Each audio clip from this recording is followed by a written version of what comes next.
sí que es usted, ¿eh? Usted es la princesita que ha hecho que me tenga que ir del centro de la ciudad. La que ha hecho que busque algo que en la vida pensaba iba a buscar. Monovolumen. Porque claro, tiene que llevar sus cositas, sus toallitas, sus pañales. Y es usted también la que me ha cortado las alas para volar por ciudades europeas cualquier fin de semana con mi mujer. Tan a gusto. Porque ahora tengo que ahorrar. ¿Sabes qué? Usted me ha cambiado la vida. Hay razones que mueven más que el dinero, las personas. Por eso en Ibercaja reinvertimos el 100% de nuestros beneficios en la sociedad. Ibercaja, nos mueves tú.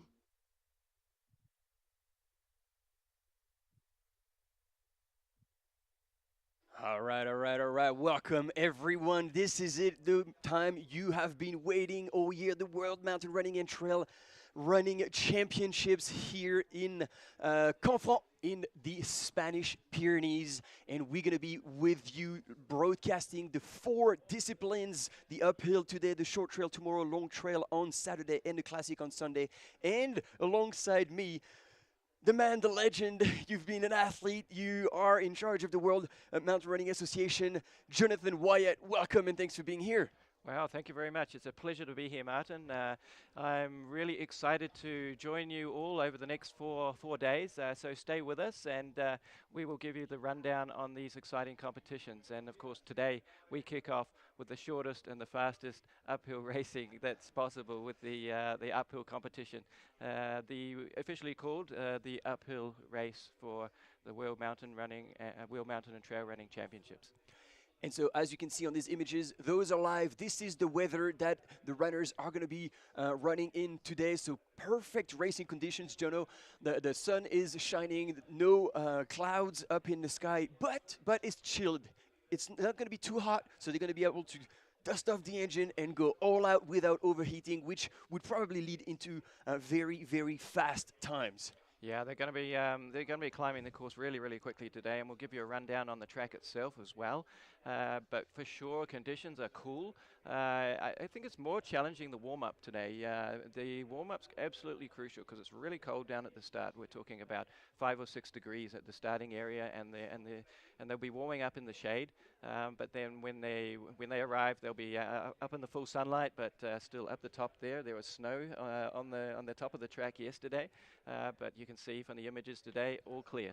And there we go. As you were saying, they are indeed moving around and warming up. The sun is starting to peak on that little valley, and even more so needed to warm up because, I mean, it is the uphill, but then sometimes you do have a bit of a ramp up before it starts climbing. But no, right here, about 600 meters on the road and already uphill right from the gun.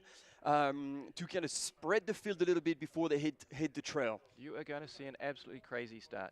600 meters before they hit the climb, and positioning is going to be absolutely key for the top runners that really want to think they're going to be on the podium. They'll be fighting to get to that trail first. Yeah, and it's not wide either. Like sometimes, you know, in cross-country races or big events, it's quite a wide start. Like here, you've got about 3-4 meters. And so, as you said, it's going to be mayhem. And that's what we like to see. We're here for the show. We're here for the drama. And we hope that we're going to show you everything that goes down today. So, again, just for those who are catching up with everything, we're going to be starting local time 10 a.m. for the men's race. And the women's race will start just an hour later. And we're going to be with you during the entire duration of both these races this morning here in Canfranc. That's right. 142 participants signed up for the men's race, kicking off at 10 a.m. Yeah, we're talking 49 nations on the start line today. So absolute record numbers for the 3rd edition of the World Mountain and Trail Running Championships. First edition kicked off in Chiang Mai in Thailand. Second edition was in Innsbruck 2 years ago, and the 3rd edition here today in Canfranc, and we're ready to hit the ground running. And yeah, actually, we were talking about this off mic just before we started, Jono. Like, this is only the 3rd edition where mountain running and trail running have joined forces to create one single world championship and basically bring the world like a massive insight, like bring them into the races, because this live broadcast hasn't happened for very long, and now the ability to bring everybody from anywhere in the world into the heart of those races and be able to see the effort of all these ladies and gentlemen, it's phenomenal. It's great for the sport. Oh, absolutely, and it's all about unifying the sport. You know, the sport of off-road running, for somebody outside who doesn't know about the sport and talks about all the different disciplines, it can be really confusing. So this was our chance to unify two aspects of the sport: trail running, typically longer distances, and mountain running, typically shorter distances. So it just makes so much sense to combine the event, make it big, make it a great show.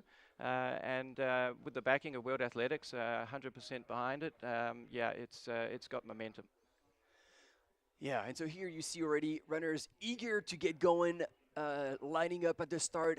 Jono, do you know if there's any protocol, and this might be a trick question, so if it's fine if we don't know, but in terms of how the countries are allowed or not, or packed, who's going to be at the front, or it's basically first come, first served, and just get the elbows out? Now, officially, a start like this, it's one country on one person from each one country on the start line, and that's what you can see happening here. And look at how long they're keeping their jackets on for. Oh yeah. No, you were spot on when you were saying like the weather conditions are a bit cold. But here we're gonna have Richard right from the field. He's gonna be our field reporter all week. So let's hear it.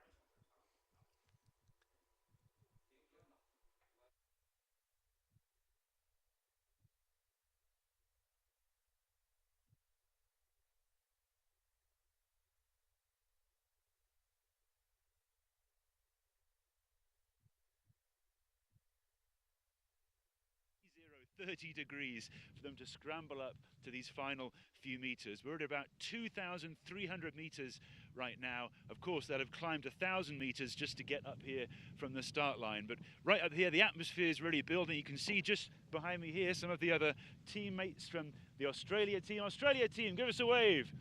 There they are, looking forward to their teammates coming up to the top of the mountain. We've got photographers, we've got fans, more and more members of the public also coming to enjoy the racing scene. You can see in the distance the cloud level just beneath the top of the mountains here in this beautiful valley across the Pyrenees. Just across the mountains there, we're going into the French side of the Pyrenees, here of course on the Spanish side, and just down here, a bit more of a tour guide for you, is the famous ski resort town of Canfranc, where we'll be spending more time during our live streams for the rest of the races, the short course and the long course races down there as well. Just in the distance, one final thing to point out, a very famous landmark here in the ski resort is the Zapatilla, the shoe sole section of the ski resort, as they call it here in Spain. One of the fastest sections for downhill skiing in this part of the Pyrenees, and a very exciting place to come and enjoy your winter sports as well as your trail running. But very exciting to be here at the finish line. The atmosphere, as I say, really building up here as the finish line's all being prepared by the volunteers who have been here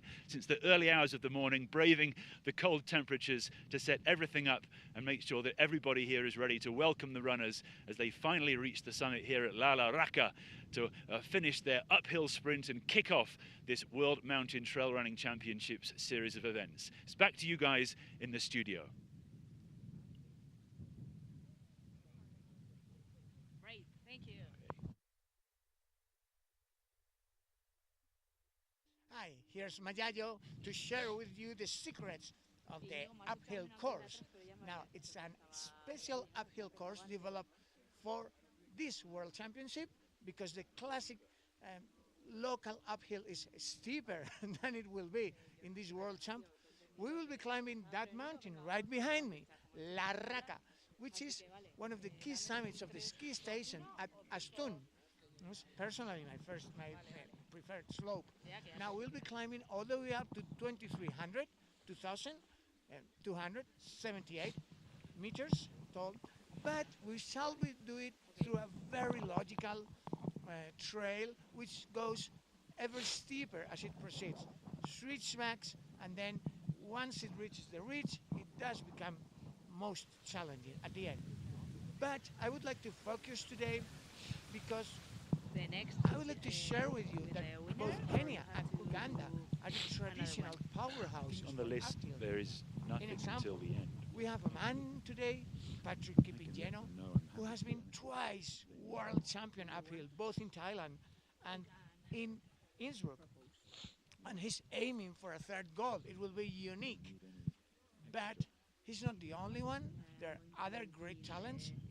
His fellow Kenyan, Philarie Kesang, hit the silver medal at Innsbruck and are there for both of them, are, let's say, the best seeded names for today.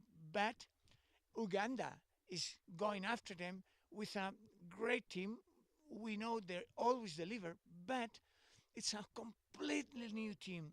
We do not have a track record for their performance, so it will be a total surprise for all of us. Other names to be expected from Spain, Alex Garcia Carrillo has been a bronze medal in uphill in Thailand, and within the women, and of course Remy Bonnet from Switzerland, because Switzerland is putting forward both Remy Bonnet on the male field and Maude Matisse on the female field versus other runners such as Susanna Sapunki, Scout Atkin. So follow us to see who is able to finally grab the summit at La Raqqa.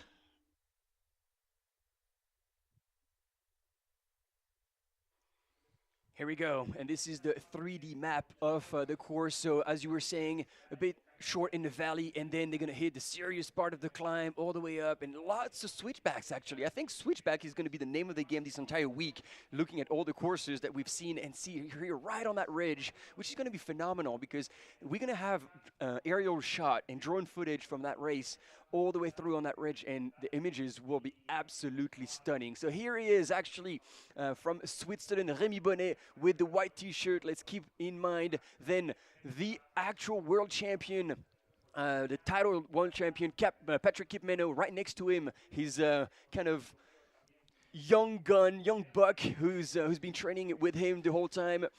Philemon Kiriago Obongo, who we can expect also to do well. Right on his left-hand side for him, on the right-hand side of your screen, he's hidden right now, but it was Alex Garcia that we were just talking about, so he's on the front lines. Good to see that as well. And again, what a stellar day we're gonna have, and we're gonna see. This is the ridge that you were seeing right earlier, and here's heaps of drones flying, so hopefully no crashes up there in the sky. And right down in the valley here, where you can see it's the border between the sunlight and the shade, is where the start is located. Yeah, steepest part of the climb coming at the end as they hit that ridge line, and that's where we're going to pick up the overhead footage. They spent the first part of the race in the forest, and we'll pick them up around halfway, 3.6 kilometers, where we'll have a static camera there to give you the images, and we'll give you also split times at that point. But you can see they're ready to go. Gloves on some people's hands because definitely chilly out there. But I expect to see absolutely flying on this first 600 meters, and you definitely see some jostling for position, I think. Yeah. And so here again, right next to him, looks like the biggest gun in the circuit. It's the one and only Christian Allen from the U.S. And he'll be going hard for this. Alan Santamaria just next to him, ex-cyclist as well. He's got power in his leg. I think I put him personally, behind the scene with all the commentators. We have those little bit of predictions. I've put him as my dark horse. He could do extremely well here on this race. Good on you. Yeah, and right next to them is from Italy, Andrea Rostan. He also had a really good season. I would put him as a bit of a dark horse as well. Oh, there we go. Together with his compatriot Andrea Elia. So he's kind of my pick for coming through, and definitely he'll be shooting for a top 10. You can guarantee it. Theodore Klein, of course, he's a great result at the European Championship last looks year. like he's slowly waking up, nice and easy. Yeah, well, every runner kind of has their own preparation for the last few minutes, and breathing, staying calm as well. Being in your zone. and then Oh, you can see Andrea Scout's Elia brother. just in behind there. Yes, Jacob Adkin. Yep, Yeah, he's a real specialist for uphill running. It just depends if some of these runners, it might even be a little short for them. But the good thing about this track is it's steep. It's got almost 1,000 meters of climbing. So somebody like Jacob who likes it steep, as well as Andrea Elia, benvenuto tutti d'Italia, who are listening with us today. I'm sure we've got a bunch of languages, a bunch of people tuning in from all over the world. So we probably should say good morning, good afternoon, good evening for wherever you are in the world watching us. It's just fantastic to have you joining us here today. Absolutely. We are just under a couple of minutes before the start, so they are getting ready now. They're going to clear the track because, as you see, it is quite a narrow one. And once we unleash these athletes, it's going to be full throttle. And yes, you're right, absolutely right. I mean, the only reason we're doing this live broadcast is for everybody back home passionate about the sport and who want to witness greatness, all these athletes giving their best on this course for what is the ultimate race, ultimate achievement in a runner's career is making it to represent your country at the World Championships. And you've done good for the Kiwis, Jono. Yeah, well, this is really the pinnacle of the sport. This is what people have prepared for. And, for mountain running, which is my history, we had the mountain champs every year, but today mountain champs are only once every 2 years. So this is an important, really important appointment for all the runners. So that tape's been taken away. They're going to be clearing the last people away from the start area there, and they'll be setting off really 15 seconds, not even that, if they are on time. And so I don't know if at home you get the ambient sound of the start line. We don't here in the studio, but yeah, it's about to get real, ladies and gentlemen. They're on their marks. Let's kick off the championships. Please, no fall. There we go. Joe Gray on the right-hand side of your screen as well. Excellent. Good clean start. Yeah, Joe is definitely another one to watch here. Multiple world champion, 2 times world mountain running champion. He had a really strong trial over at Broken Arrow. Christian Allen was the winner of that trial. Joe was hot on his heels in second place. And look, Joe's got wheels on him. He's definitely coming into the twilight of his career. He might not like me saying that, but he's not going to go out harder than he knows he can sustain. Yeah, he definitely has experience under his belt and knows how to pace himself the best. As you were saying, the steepest part is towards the end, and we saw this in Innsbruck 2 years ago. Like the passes really in that last couple of 100 meters of distance, and so it will be on until the end. Here, the usual suspects up at the front: Remy, Christian Allen, Patrick Jimeno, and Philemon Kiriago. Sorry. That's right, and actually, it's I would say it's a slightly more calm start than I was expecting. So it's settled down already. There's some people that obviously are having to come through the pack that. As we said, one person from each country on the start line. So there'll be other compatriots coming through, but we can already see the third Kenyan runner coming up towards the front. And we know Christian likes to start fast, don't we? He's always it's all or nothing for Christian. Like he trusts his abilities, and he, as you say, he likes to race hard. Oh, look at the vultures in the sky! Quintessential Spanish Pyrenees here. All the guests have joined the party. And yeah, we're quite excited to see how all these gentlemen can pull it off. And I got to say, Remy Bonnet, having been injured early in the season, he will be hungry for a hard race. He will be prepared to hurt mentally and physically. He's been preparing, doing the work in the shadows, because all these runners have been part of the WMRA circuit, Golden Trails, all the series. So they've raced quite a bit already. It's tending to, for those who are not familiar with the trail running and mountain running season, it is kind of on the back end. And so some of them will I wouldn't say burnt out, but will have a fair amount of races under the belt in this season. And I believe that the fact that Remy is fresh of racing probably will play in his favor. Yeah, he's been super quiet this year. Traditionally he likes to run his home race, Sierre Zanal, and he wasn't there this year. Well, he was still injured. Yeah, he was still recovering. Yeah, so I think, you know, sometimes that can actually work in your favor. Stay a bit quiet, just concentrate on the big appointment, and definitely he's definitely on our favorite list, isn't he? As one to watch. And the other thing, I actually had a chat with Joe Gray yesterday, and I asked him about the altitude as well and how that might affect things. He felt that it wasn't going to be the deciding factor as to athletes that do train at altitude or don't, but we do know that Joe lives at altitude. Exactly. I was just going to say, like, his opinion.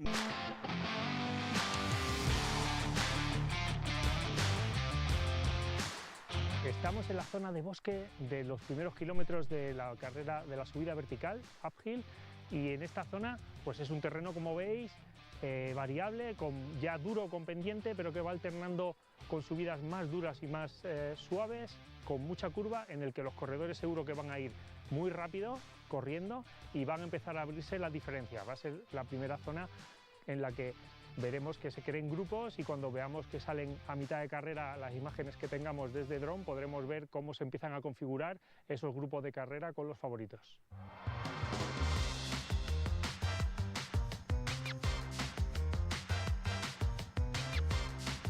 Estamos en el tercio final de carrera, la zona de Z ya más despejada, fuera del bosque, en el que la pendiente se incrementa un poquito más y los corredores están llegando a esa parte más exigente de la prueba, con el pulso a 100 por hora desde hace ya varios minutos, y esperando llegar a la parte definitiva de esa pala final. Pero esta parte va a ser muy importante, porque pequeñas diferencias que pueda haber entre grupos de corredores o entre corredores pueden ser ya insalvables y definitivas.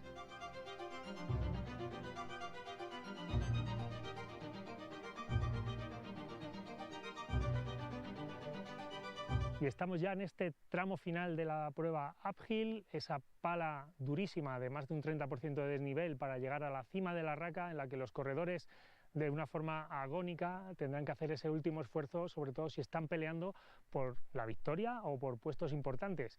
Y ellos quizá no lo podrán disfrutar, pero todos ustedes podrán ver esas imágenes, esas vistas increíbles de todo el entorno de Canfranc estación abajo, y esos grandes moles de piedra como son el Aspe y el Midi du Sceau, que nos rodean y nos vigilan en esta cima de la raca, parte final y meta del uphill.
Mira, estamos muy bien, pero creo que tenemos que invertir ahora para asegurar el futuro de la compañía y de nuestra gente. Sí, entiendo. Que yo lo haría, pero la CEO eres tú, hermanita, tú decides. Perdona, que vamos a ir a tomar algo ahora, que es mi cumpleaños. 55 palos ya. Felicidades, Javier. Ahora bajamos, ¿vale? Por cierto, Javier. Dime. Gracias. Nos has ayudado a tomar una decisión muy importante. Hay razones que mueven más que el dinero, las personas. Por eso en Ibercaja reinvertimos el 100% de nuestros beneficios en la sociedad. Ibercaja, nos mueves tú.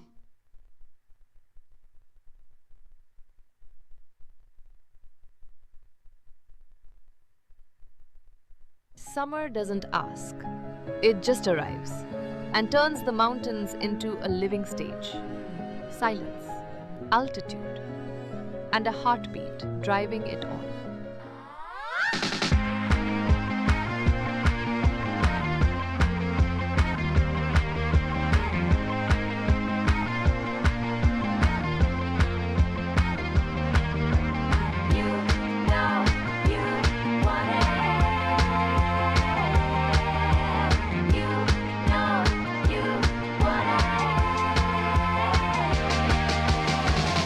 Here, you don't run to escape, you run to discover. Canfranc Pirineos 2025. All right, there we go. Hopefully we'll get more images now. Sorry for this little interlude. The very first part of the race, we should have told you it's on us. Sorry, there is a dark spot where there's no reception, and so this is why we couldn't have images of the race. So sorry, we should have managed expectation, but it's good to see the excitement and how eager you are to see the images. You are just like us, wanting to follow the entire race from end to end. We are 10 minutes since the start, and just like you, we're anticipating eagerly to see the first runner show up here. This is the actual fixed camera. It looks like we're quite up high here, so unsure what we're looking. But we're with you, and we're excited. So we're, I think they call this the grass field. Yeah. 3.6 kilometers into the race, I believe, at the fixed camera point. There are two checkpoints, actually. One at La Raqueta at 2.5K, and I believe this one would be the grass field at 3.6. So what about kind of expectation on winning times today? Are you gonna put it out there? And Oh, I mean, I don't care. I mean, I'm not too worried about putting it out there because during live broadcast, all we do is saying wrong things, but we just roll with it. So like, it's absolutely fine. We were trying to do the math because obviously there's 990 meters of climb, which is almost a vertical kilometer, but well, usually a vertical kilometer is about 3 Ks long or less, like the shortest one are 1.9. This is 6.4 Ks, so world record of VK is 28:53. So adding a bit more K, a bit more runnable, and this is world champ, so we are like the world's best. I would say around 35. That's my wild guess. Yeah, that's. I think that's a fair call. Isn't I'm glad you back it up. Isn't that what I said at the beginning? Well, I said that. You were saying You were telling me 25. Don't throw me under the bus like this, Jono. Absolutely. No, these guys have got wheels. And one person that I haven't shouted out yet, who we definitely need to shout out, is Richard Atuya. He is the overall World Cup champion in the discipline of uphill running. So he was in front of Patrick and Philemon in the World Cup series. There we go. That's definitely another name to watch. Absolute world's best here today. And when we say we're in the heart of the Pyrenees, I think we can we can see that we are absolutely in the heart of the Pyrenees, and it's wild country. It's actually pretty tricky getting the images out to you from all over the world, but we love showing you all these. There we go. Oh my God, and look at this already from Switzerland. Rémi Bonnet, he's putting pedal to the metal. He already has an incredible gap on the rest of the field. Man, he is back. Oh my gosh, he's back. Yeah, wow, that is absolutely incredible to see. Yeah, look, when it gets steep, he gets faster. So. Oh. And who has the world record for the uphill? I think it's no. It's Philippe Goetz actually. But to be fair, let's spill the bean because Rémi Bonnet has anticipated to go to the vertical kilometer in La Fouille in Switzerland and break the world record of the vertical. And look at him go! I mean, this is it looks like Nérivieux-Molézon. This is a race that in Rémi's almost hometown in Gruyère, Switzerland. And look at this, looking over his shoulder, how much damage he's done already. I mean, this is a world champ. damn, this is not supposed to happen, people. Like, usually they're all together. Philemon Kariago, I believe, right behind. Patrick Kimeno. Absolutely. And hot on his heel. So top 3, and then Christian Allen from the US right there as well. What a blowout. Woo! I wasn't expecting that. Yeah, and I tell you what, on this course with so many zigzags, you can actually control your race. If you are out in the front there, and if you do have a gap, you can kind of manage that gap just by seeing where you are in front of the others. So it's actually definitely an advantage to kind of be out the front. That's if you can do that. But it actually looks like Remy is running pretty well in control there. Yeah. I don't see any signs of kind of struggling. He's got a really solid arm action, really driving up the hill. There's Andrea Elia, the first of the Italians. Theodore Klein coming in right behind him. And It's got to be Cam Smith there from the USA. Andrea Rostan coming through. Looking at the Spanish runners, they're packing really well for the team's race. Oh, good point. Good point. Because we were missing another Kenyan. Speaking of which, there we go. In the top places, and I think it was in 4th or 5th. Eliud Cherub as well was in there for Uganda. Absolutely, yeah. And I didn't see Jacob Adkin go past, but I think he might have gone past already. I think I saw him, but I'm not 100% sure. Here we go. What a start. That was unexpected. I had the feeling he was going to do well, to be fair. So far, I'm pretty good because I had put him in first for the win. Okay, well, here comes one of our big predictions, who's, I would say, not having a great race. There's Joe Gray coming up. So he looks like he's struggling there. But you were saying maybe he was pacing his time he's a little bit. Yeah, he'd want to be a bit further up for sure. Manu Mesa, Kane Rayleigh from South Africa was right in the mix as well. Absolutely, and this is awesome. Yeah, it's such a stellar field, and there's our friend from Portugal. He looks like he's sucking in the air, isn't he? And I believe this is a New Zealand top coming up. Jono. Shout out to the Kiwis. Is that Toby? Let's have a look. We've got Toby Batchelor from New Zealand, as well as Dougal Shepherd coming through.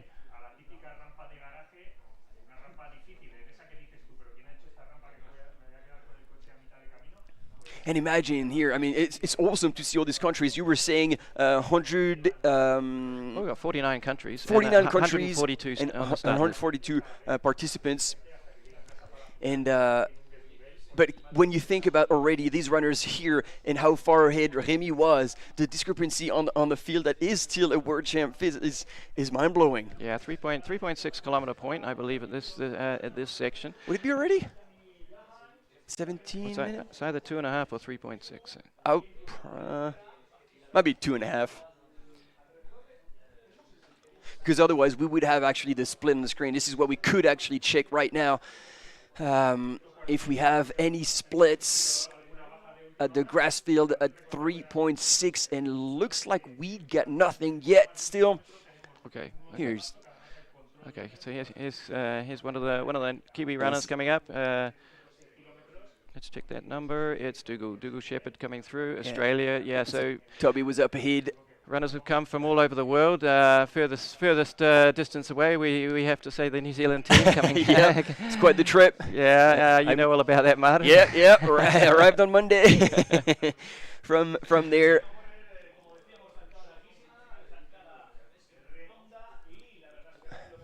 Yeah, we expect to pretty soon take you up to the next checkpoint where we should see if Remy is holding on to that lead. But we've got the leaderboard up on the screen in front of us. Remy Bonnet out in front, and one of my picks, Richard Atuya in second place, with the defending champion Patrick Kipnieno in third place. Christian Allen. Are you sure about that? So it wasn't Philemon that we saw past? I think it might have been Richard. Yeah. So I got that wrong. My bad. And to be honest, given how strong all of the runners are, Richard has been running so well on uphill. That's kind of why I picked him here today. But of course, Patrick, defending champion, he's He's come here wanting to defend his title. Oh yeah, and he's shown throughout the season already that he still was one of the world's best uphill runner. Absolutely no doubt about it. And I like to see him craft his art. Like, he's got the experience, and so he doesn't get excited, stay in contact, doesn't push too hard, and then whenever it's the right time, he will make a move and he will dig deep to possibly take it out. I mean, Remy was admittedly a little bit up ahead. Oh yeah, absolutely. But it's not all over. That's No. that's for sure. You know, because we've all been there. Certainly, I have on uphill races, and when you blow up, it's game over. But the way I saw Remy running and the way he did kind of look back and control his position, I could just see he was, I think he had something left there he could have accelerated a little bit more if he had to, but I think it just looks like he's really, really controlling that race really nicely, and so pleasing to see him come back after an injury like that. And one of the, he always has big expectations in his home race, but has never been able to take that one out. So let's see if he can take out the world title. To my knowledge, that's the first time he's partaking in the World Champs. First time in the World Champs for Remy. Yeah, absolutely, yes. And it was interesting because, Patrick Quimeno and Remy have duked it out quite a lot in different races. And at the press conferences, they were like, "Oh, Remy, do you think you're stronger than Patrick on the uphill?" And Patrick is like, "Oh, do you think you can take it out?" And Patrick's like, "Well, who's the world champion that's vertical?" There you go, you've got your answer. And he was like digging at Remy for not showing up at this kind of like important event. And so Remy, because of this unfortunate event and this injury early in the season, actually was like, "Whoa, that's the best timing to actually get involved." And we're stoked to see them actually both in that race and seeing how they can do against one another. Yeah, here we got shots from Larraca, the top of the course, and again, it's going to be it's so open in this last section that with any kind of gap, you'll see the runners, the runners that are in the leading positions, they'll be looking back just to see where they are.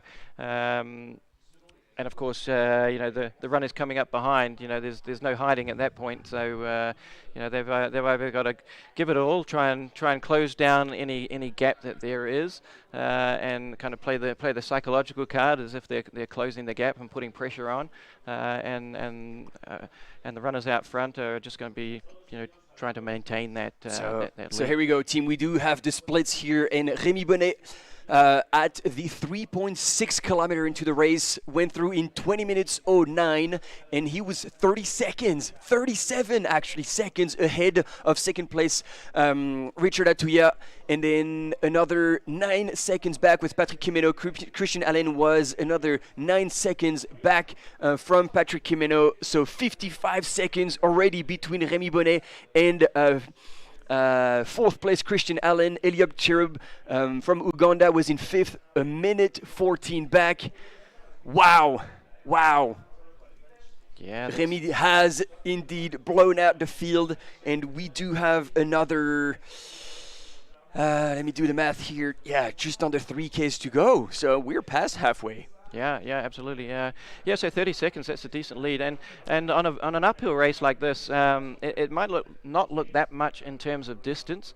But yeah, 30 seconds, that's a tough one to close down. 37, and as you were saying, when you have 30 seconds lead and you're looking over your shoulder, you can actually stay in control and look and keep one more gear in case if somebody comes and wants to because the time here doesn't matter. And this is actually something important that we can talk about, is that for the team rankings in the mountain running, it is positions.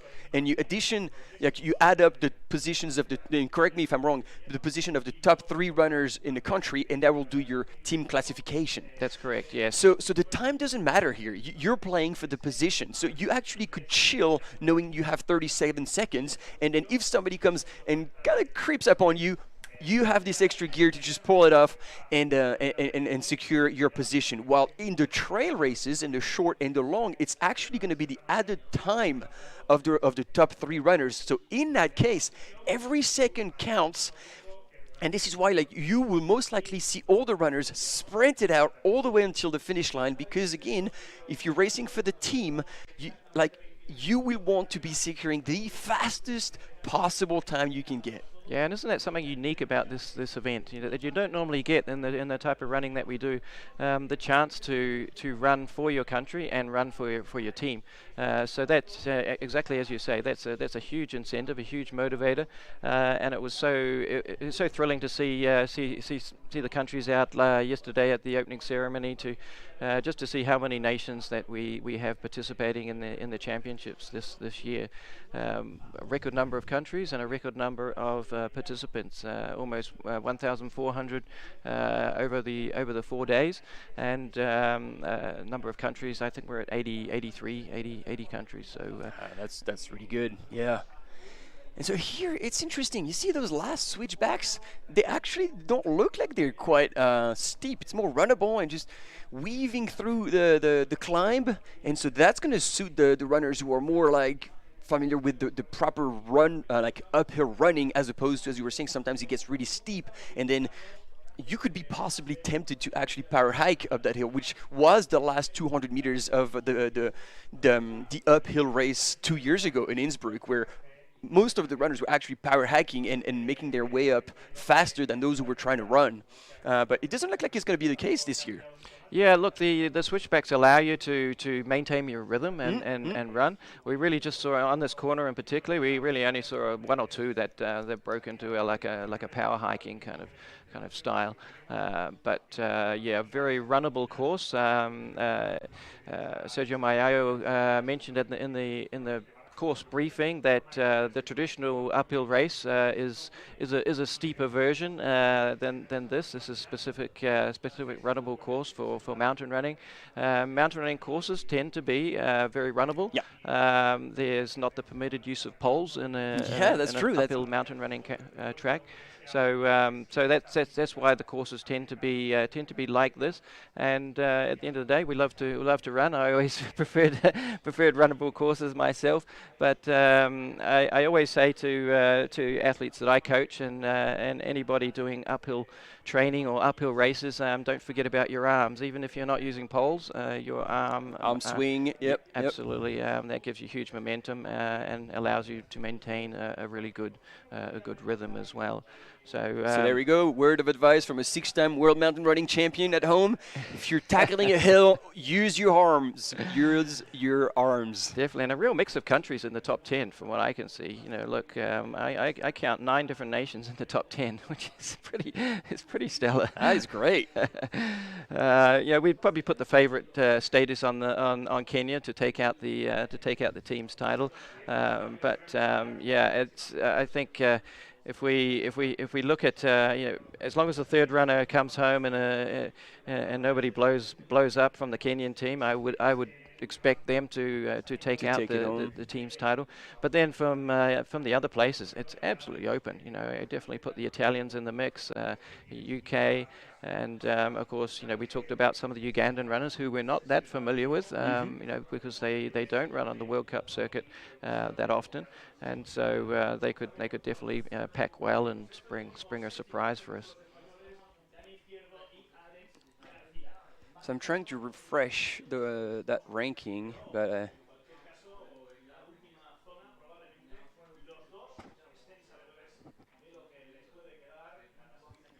and we're now looking at 27, just under 28 minutes of the race. So my initial prediction, I think, has gone out the window. No, it wasn't a real prediction. But yeah, definitely. I would expect winning time well under 40 minutes. Quite often a race of this distance with this elevation, you might expect around a 40-minute winning time. But we kind of put it out there and thought that in this competition. With the top runners pushing each other on, that the winning time is going to be pretty impressive. So here, aerial shots as we were telling you, and we're waiting to see those dots pop out of the forest. You were saying there's quite a bit of a section in the pine forest, and then when they're going to pop out of there, it's going to be game time. Yeah, oh my God, get those cameras down there. We want to see that. I know. You're just like, come on.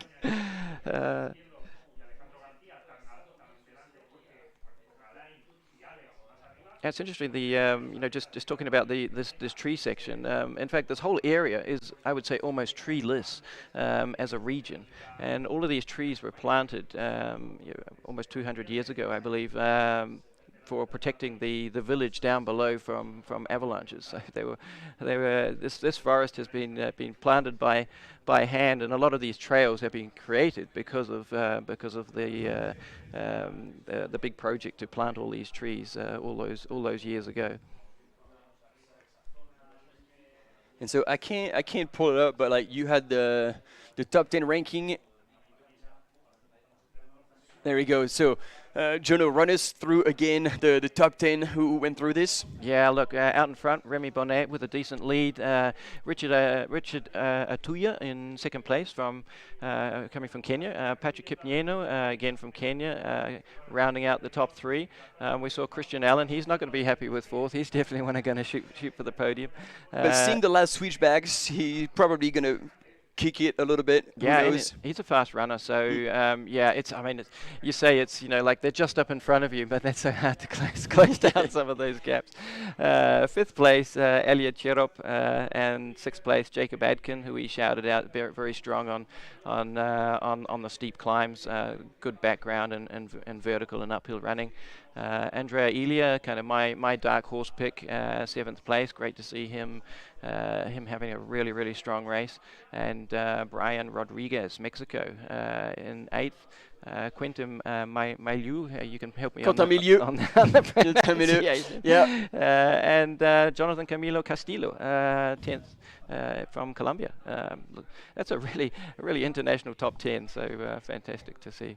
And I can see somebody coming up on that switchback now in front of us. And this is still Remy Bonnet, ladies and gentlemen. The style of Remy Bonnet is unmissable. Look at him charge up that hill. He's like leaning forward. Yeah, he leans into the hill, and it's all about efficiency. Yeah. So you can see he has a really efficient style. And look, he's even stopped looking back now. He can see his leaders. He's got the world of space behind him. He could moonwalk to the finish and still take it home. That is extremely impressive. And here, I think somebody's sweating very hard right now, because our cam runner here, who's supposed to give you the images, good luck to him to keep up with that Swiss rocket coming behind him, because Remy is not going to be slowing down one bit. He's here to make a statement for his first participation at the World Championship in the uphill, and look at him go. There's nobody in sight, nobody else. He is in a world of his own today. That's outstanding. And something I wanted to talk about earlier was just the temperature. And a group of runners, we know it's not going to help, even though for running it's good conditions. Is a lot of the African runners are not used to the really low temperatures, and when I talk to the guys, they do find it more difficult to do their proper warm up and to get going and to feel good when the temperatures are low like they are today. With the drone shot, now we can get an idea of where the advantage is. And I can definitely see two Kenyan vests coming in behind, so it looks like as you are, but it definitely second and third catching each other. And it keeps going now. It might be, if we're like by this point we're guessing, except from the Kenyans we know are in red, so it might very still be Richard Atuya and Patrick Kipnieno. It's got to be Richard and Patrick. Oh, and I think I see the visor, so that would still be Christian Allen in fourth from the US. But look at this. There's like 200 meters, 250 meters between Remy and what could be Richard, unless Patrick Kipnieno has decided to go pedal to the metal and try to possibly close what could be an impossible gap to close with Remy. Yeah, I don't see Remy slowing down from here. Oh hell no! Just because he looks so good. He's still attacking the hill. He's probably smiling right now, knowing like it's good. I did what I needed to do. He's trained in the shadows quietly, and he's coming for that specific time, peaking for this world champ. And I wish we had images from our cam runner here so we could see actually the face of Remy as he's cruising up that hill, making it look so easy. That is unreal. Yeah, look at it's never easy. You can look amazing, but you're always fighting yourself. And I'm sure we'll hear in the interviews after the race that it's definitely not a walk in the park for Remy here. But the fact that he can actually control the race, and I mentioned that even down at that halfway section, that he can actually see the advantage, that just relaxes you as a runner as you come into it. And I can see he's still got really good form. The arms are doing what they should do. The power in his legs, because now it's going a little bit more straight up the hill, and you see this is a steep section. The stride is shortening a little bit, but pace is just consistent. He keeps that momentum. Yeah, look, he looks fantastic, and this is this is probably if you're with another runner, this is where it really hurts. But if you're out on your own like Remy is, again he can just take the foot off the gas just slightly. Exactly, you can afford to never cross that red line. Concentrate on your breathing just to make sure that you're in control. And it's such a nice place to be. And I've been in there a couple of times myself when you are out in front and you can see back behind you. And I look at there's a good long look over his shoulder. Yeah, just to check in on people. It's all right, this is it. We're in a good place right now. Yeah, absolutely. And I saw two of his teammates actually not that far, at that middle section. They weren't that far back. So Switzerland could even be doing something good in the teams race competition. Yeah, great to see the spectators out there now who have got up pretty early in the morning to find their way to the top of the course there, shouting them out in the last and the most difficult, steepest climb that there is on the course, and we're going to see him cross the line in just a few minutes. Wow. I knew Remy Bonnet was in good shape, but not to that extent. I wasn't expecting such a supremacy from the Swiss runner. I mean, he's given them no chance. I mean, right from that first checkpoint, we saw Remy way up ahead. He didn't wait. That was not a tactical race. He knew he had the level he needed to just keep screwing the ball over and over on this competition. It's like, guys, there's nothing you can do. Just race for second.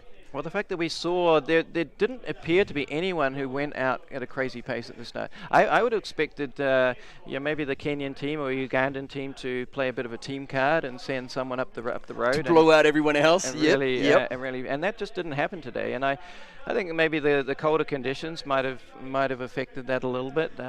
Or as everybody can see now, the fact that this back end of the race is so steep and so hard, you don't want to blow out all your matches too early as well, so you might be forced into a little bit of a more conservative race. And here they're channeling Remy on the course, and there we go. We got now people left and right cheering him on. Yeah, coming up to the last meters. Once you get to that tape section, it's not it's not far to go. That's gonna feel like $1 million, and if he has a bit of time to look on the right, and here he's even cheering with the crowds, taking it all in. Yeah, he knows. Yeah, he would have had a good look around before he got to the crowd section, just to see where he was positioned. Because once you get into the crowds like this, you don't actually know if somebody's closing you down. But he's got such a big gap that he can actually enjoy the moment. So yeah. Hats off to Remy. I've seen him develop as a young runner from under 20 runner. Always super talented. Big background in ski mountaineering as well. And here he is coming in, taking his first World Championship title. And yeah, he's been for 3 years undefeated in the Skimo World Cup as well. And so here he is, and you can see this is a competitor. He wants to give everything and more, get to the line. And look, he's definitely, you were saying he was a very young runner, super talented, but he's developed into a male athlete. And look at him taking the title and showing Switzerland. Ladies and gentlemen, your winner of the 2025 uphill race at the World Championship, Remy Bonnet. There we have our first medalist. Fantastic. Ah. You know, you can see what it means to him as well. You know, like he was. Yeah, I could see in his face he was hurting in that last section. And he just wanted to make a statement. He's like, he didn't want just to win. He wanted to show that he was just so far ahead of the rest of his competition. He said, yes, I did hurt. Maybe he thought the team classification was on time instead of place. Yeah, there's a smile. That's what we love to see. Yeah. All right, now let's see who's right behind. Yep, here we come. And that looks like Patrick, if I'm not mistaken. Can we get a close-up? Can we? It might be Richard. Yeah, he's a bit bent over forward. This is not usually Patrick's stride, so I'm guessing this is Richard. Richard Atuya. I'll give it to you. I tell you what, he's not striding out. He's not looking fantastic, but he is. He's moving. He is getting a sprint finish going. He's not looking behind him as well, so he looks like that's Richard. That's it. There we go. That's the smile of Richard. That's great to see. Well done, and this is silver for Richard Atuya for Kenya. Yeah, silver medal for Richard. You know, he's had such a fantastic season. Great to see him on the podium there, and that'll be Patrick coming through. Yes, exactly. Not too far back. Rounding up the podium with a bronze medal, the 2023 world champion, Patrick Kimeno. Clearly a little bit disappointed. Yeah, and look at Christian giving it everything. He would have thought he still had a chance there right up to the last meters. Jacob Atkin coming through. Wow, in fifth place. Really good race. Yeah. So he's gone in front of Eliud Cherop, who was in fifth place. So he's had an overtake. Fantastic comeback. Yeah, brilliant. You know, and to see him race when like it gets that. steeper and steeper, that's where Jacob really excels. Oh, hello, Mauri. Mauri Palgigliacci. Bit of a shout out to our friends from South America, Latin America, should I say? Oh, I'm gonna get told off. So there you go. It is Eliud Cherop, I believe. Yep. For rounding out sixth place. Oh no, there's and that's another Ugandan teammate. So let's talk about the team result. Team ranking now. That's gonna get interesting. But no, we've had three Kenyans cross the line. So was it three? Two. Yeah, two. Yeah, two. Right. We had Eliud and Patrick. I'm getting ahead of myself. Okay. And here's Mexico. Colombia. It was Colombia, yeah.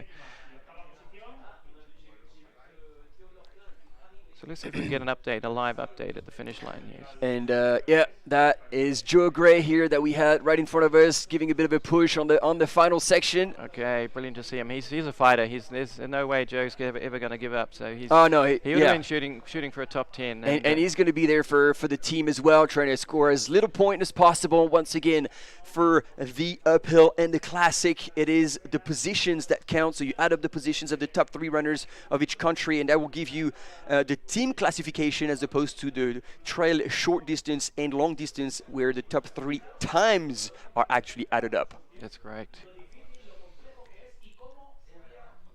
Yeah, it's great actually to see some of the steepness of the track there, because that's really. Here we come. Philemon. Third finisher for Kenya coming across the line.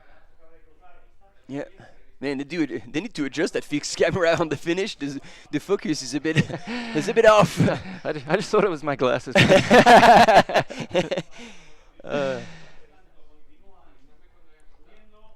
And same on the live update. I wish we had a bit more of an instant update. There's Remy LaRue, Canada, who's over the barriers there.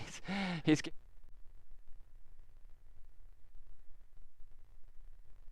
of course,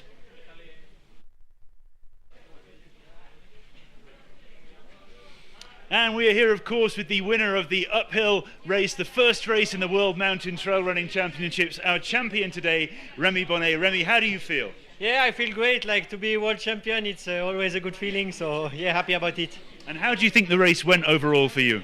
Yeah, I was a bit unsure about my shape because I was injured all the summer. So it was my comeback. And I tried to tell myself that I was more motivated than the other, and that I trained well like the past 6 weeks. So I had a good of preparation, and the legs feel great from the gun, and so I could managed to win today. And there's so many fans here who are so excited to see you again on the world stage because, of course, as you mentioned, you had the injury back in June, I think, this year, a stress fracture on your leg. And how did the stress fracture feel? Did you have any pain at all today? No, no pain at all. And yeah, it's the proof that you have to never give up and to always believe in yourself. Even when something happens, you can still do great things. And so, yeah, I learned a lot with this injury, and so I am pretty happy with that world champion title. And just tell us one final thing about the amazing scenery here in the Canfranc Pyrenees. You've raced all around the world. What do you make of this race course? Yeah, it's beautiful. Like from the finish line, you see all the peaks, and so I think the next day I will try to visit a bit the mountains and to be able to train here until Monday. So I will enjoy it. Congratulations, Remy! A fantastic first championship win here at the World Trail Thanks a lot. Championships. Bye bye. Thank you. Bravo. Okay. Are we back? Yeah. All right. It looks like, yes, we are back live. So here we go. You hear it from Richard Kimber, who's going to be our field reporter all weekend. And yeah, I mean, basically, Remy said it all. He got to train specifically for that race, give everything he could, and he is fully recovered, which means, again, we were telling you a little bit about his plans after these World Championships. And he now is all eyes on... oh, we do have another interview coming up. Let's hear it from our silver medalist.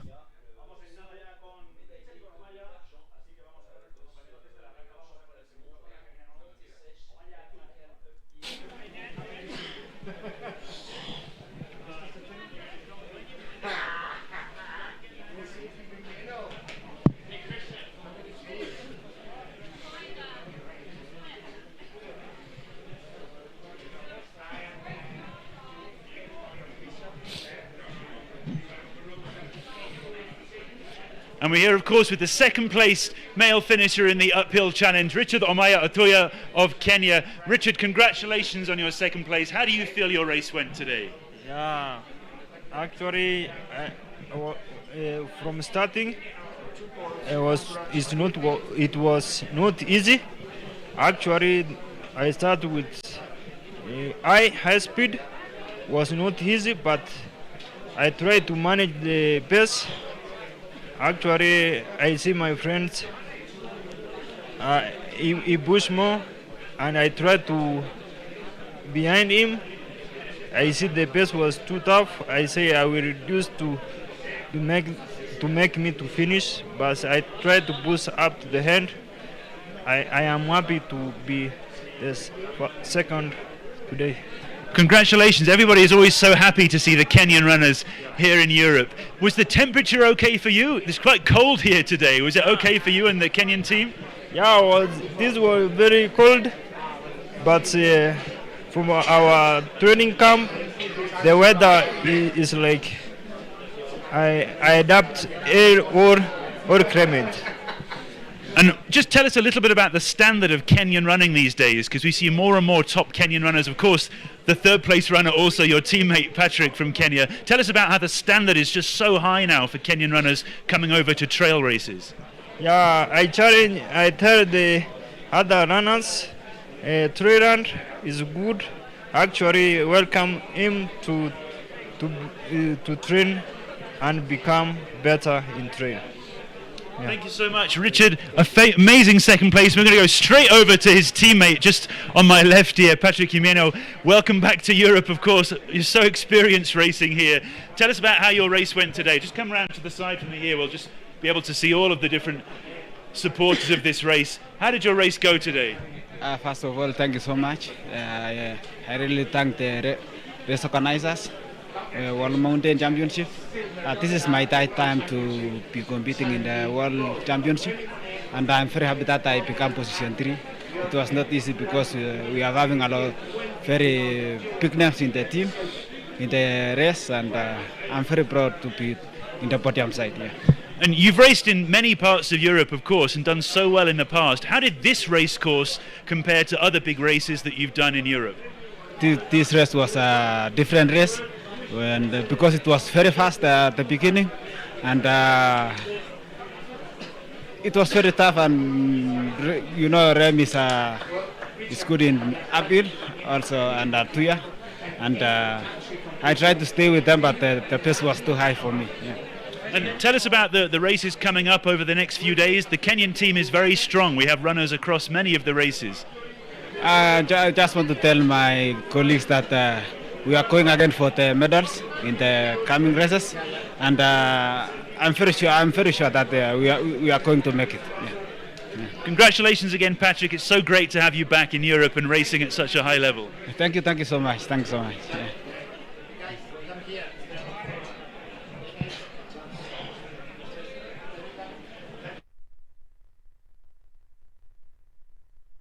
That smile never gets old. Like Patrick's smile and just joy of racing and giving everything he's got. So obviously crossing the line, he looked a bit disappointed, but see, he was back smiling and being thankful for this third position. Again, he's not a young buck anymore, and he's still there, still crushing it. So we absolutely love that, and it's good to hear that the Kenyan team is prepared to try and score and go after more medals. And I'm thinking about Philemon Kiriago for the Classic on Sunday. Yeah. Philemon's so strong on downhill, so that's definitely his strength. Philemon Kiriago, winner at Yesenal this year, part of the WMRA World Cup Series, and Patrick, their third championship for him. So you're right, he has a lot of experience. He knows how to pace a race. But so I found it pretty interesting that things didn't change really from in those top positions from that halfway point. And it was interesting to see them both, to hear them both, like both Richard and Patrick said, like, we're trying to keep up, but basically Remy didn't give us a chance. And then from that perspective, it was then just hold on to the best you can do. And it was not so much a race like trying to pass people or any strategy. It's like, well, give everything you've got, and that's what you're going to get at the finish. Yeah, absolutely, and again, I think it comes back to a little bit that being able to control the race on the track like that, and know where you are. And I certainly had races where you're in the forest. There's no way to see where you are, and you end up running scared when you're in first position. But Remy today, you could see, I'm sure he didn't have anything left to give, but I think if someone had been right there on his shoulder, he that would have put extra pressure on him and a bit of extra stress as well. But, yeah. But he looked so relaxed today, and nice to hear him talk about the injury as well, the stress fracture that he had.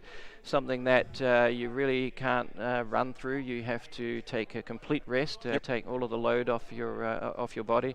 Even doing some cross training in the pool, that you can't bring that in, right at the beginning. But and interesting to see just how that actually gave him more motivation and more focus. Like he said, he wanted it more today.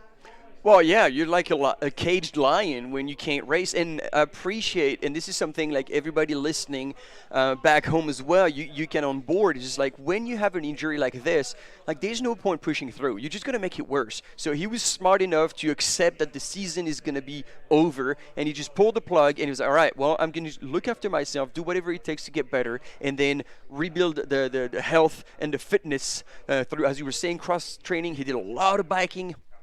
And then eventually came back, and World Champ was at the time in the season that actually suited him, and so he got the chance to actually partake. And even though he rode out like the whole first part of the season, well, he showed up prepared for this one, and I can't wait to see. I think the vertical K world record is probably going down. That's a big call. All right, well, we'll talk about this again whenever, like, that's going to be after La Fouille in Valais, Switzerland. So again, he'll be right at home. And so again, there you go. See the Stoke, the achievement. I think this is Malaysia.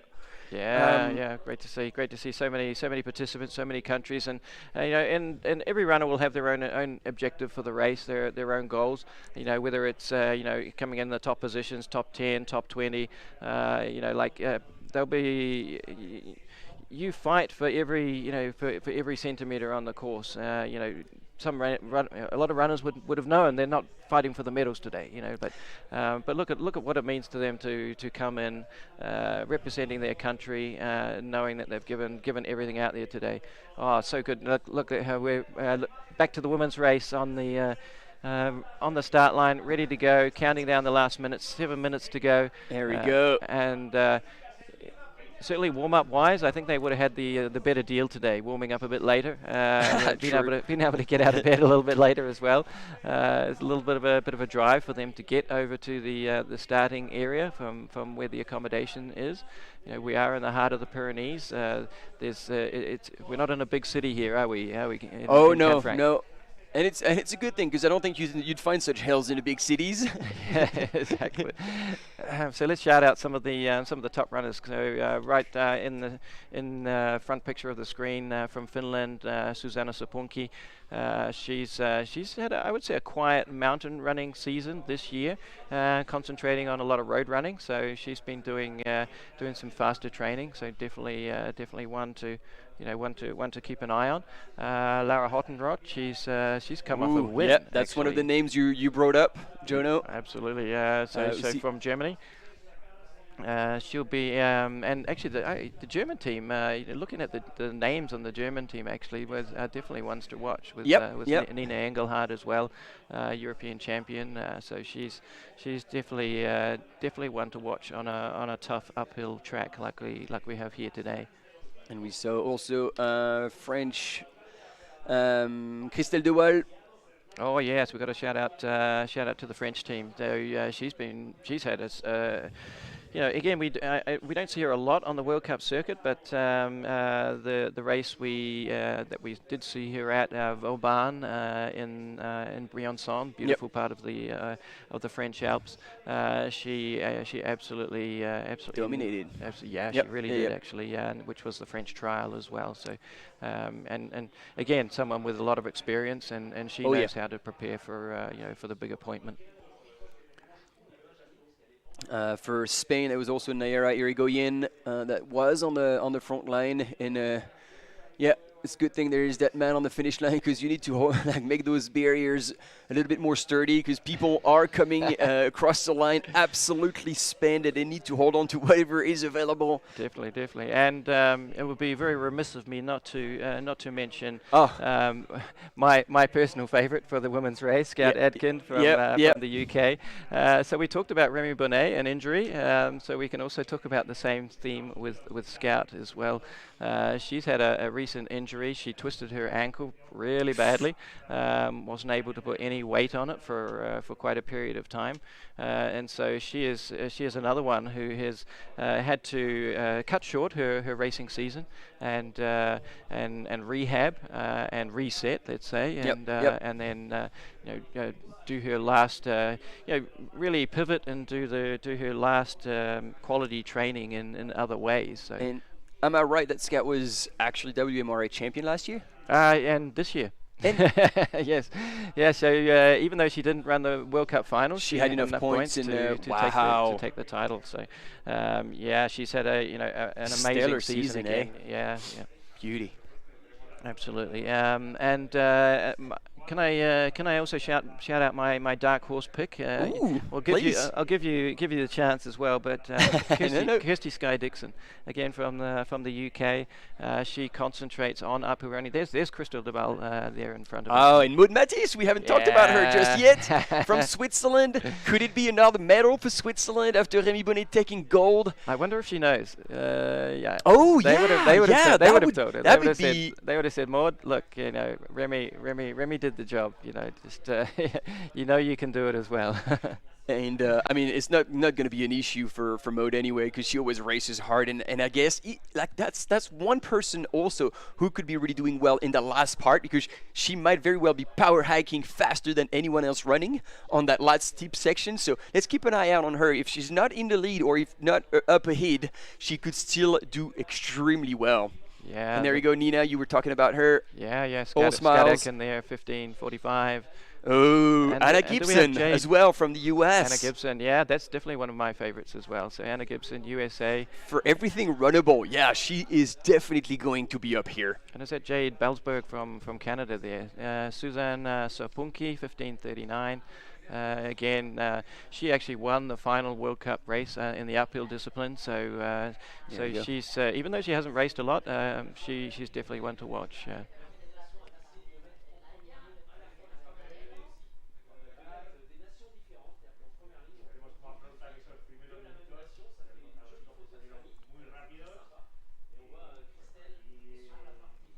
Okay, you can see the start area there now in full sunlight. So yeah, they definitely haven't got those really chilly conditions at the start, and that can affect your warm up. So as I said before, I think the women have got the good the good side of it today. I don't expect them to go crazy speed at the front. But again, you know, you do want to check your position and make sure that you're in a good place. And let's talk about some of the African runners from Kenya, Phyllis Kisang. She'll be a favorite for me as well. With her traditional running stride, which is definitely not conventional, but still pulls us off. Yeah, and there's again from the Ugandan team, big Ugandan contingent in today's uphill race. Again, we don't know so much about the level of the Ugandan team, but we know that they'll be.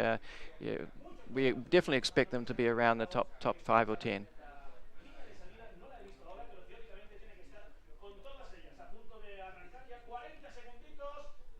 Coming down, counting down, last few seconds now. Yeah, like just over 30 seconds until the start. They are getting ready.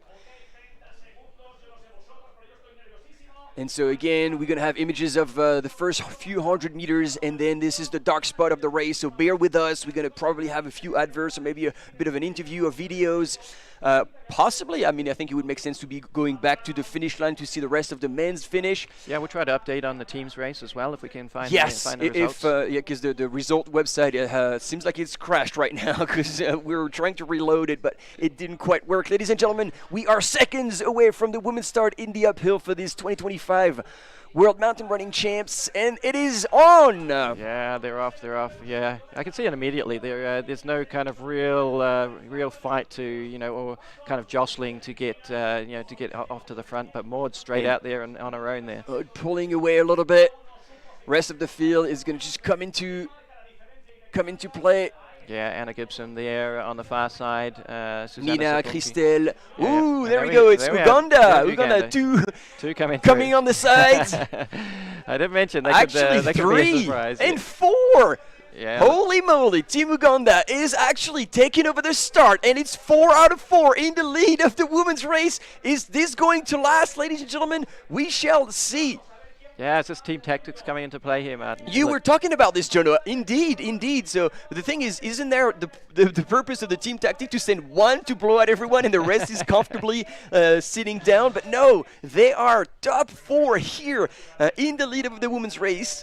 Yeah. And, is this Aurea Liachi from Switzerland? Yeah, they're putting the pressure on, that's for sure. That's, look, and that gives a bit of extra stress to all the runners because again, we sit here and say that we don't know that much about the Ugandan team, and also the other runners in the field are not going to know much about them either. So well, they're going to see very quickly that they are to be accounted for. Absolutely, and pacing is such a big thing as well because we talk about the short distance to get to the forest section of the track where it gets narrow. But still, if you go out too fast, you generate you go anaerobic, lactic acid builds up, and then before you know it, you're really coming back from that, eh? Well, we say you're climbing stairs at that point. Yeah. The last finishers coming in from the men's race, so great to see the smiles and the satisfaction. Azerbaijan. Oh, is this him? I would have to double check and let us know in the chat if you have that information. But I think this guy from Azerbaijan is running all 4 distances. Okay. Yes, he's the only.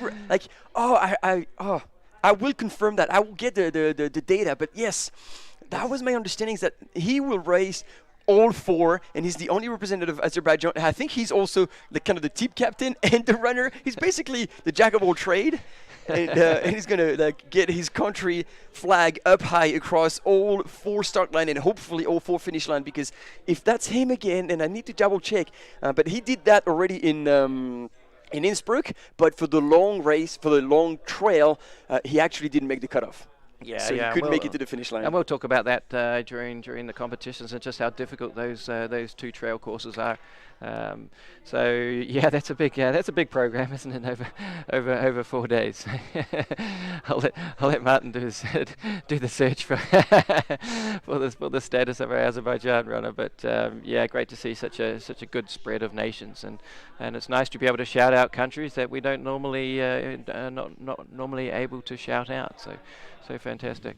And here are the images over the top of the course, looking down the terrain and down the valley, and then in the top of the screen you can see the village of Canfranc itself, where the race headquarters are based. So Jono, now you still haven't recovered the results from the website that has. Yeah, okay, we have the classification. Let's see if we have the team.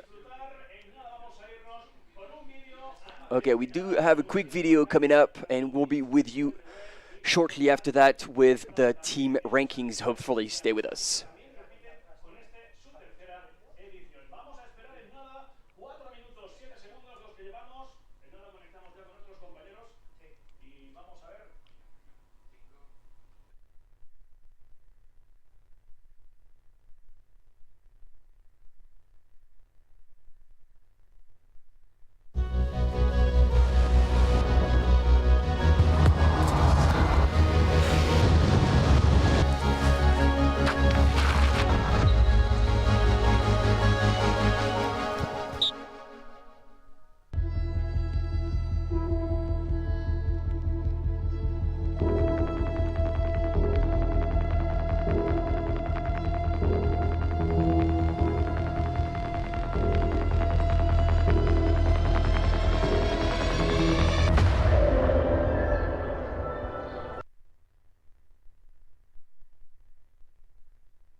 Los atletas, cuando vengan a competir a Canfranc Pirineos este septiembre, pues se van a encontrar una cordillera como es Pirineos y un enclave y un destino de montaña como es Canfranc, que va a desarrollar uno de los eventos más importantes del mundo del trail a nivel mundial.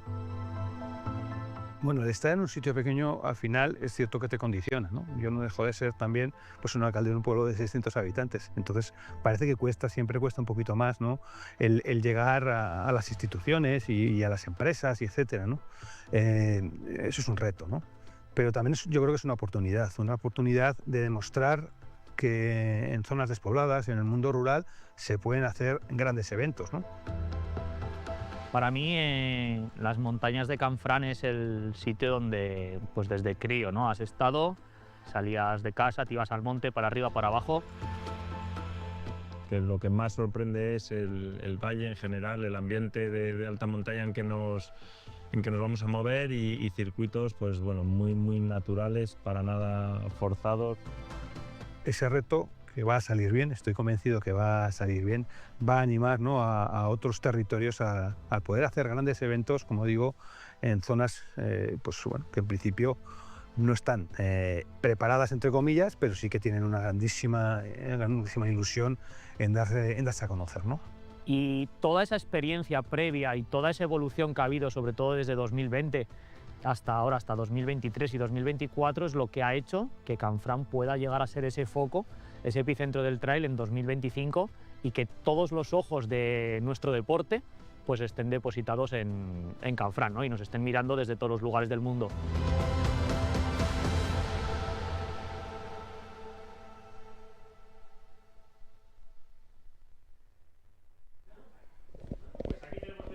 Here we go, team. We're back once again, and until we have the images, I was putting the the team ranking in the chat, but we're going to give you all the breakdown. So Team Kenya takes gold, and it was good because as a very last entrant, Philemon Kiriago, even though he finished in 17th position, he is the third man of the Team Kenya. So Richard Atuya in second place, Patrick Kimino in third place, and then Philemon Kiriago in 17th place, and that is enough 22nd points for Team Kenya for gold. Do you want to take Switzerland?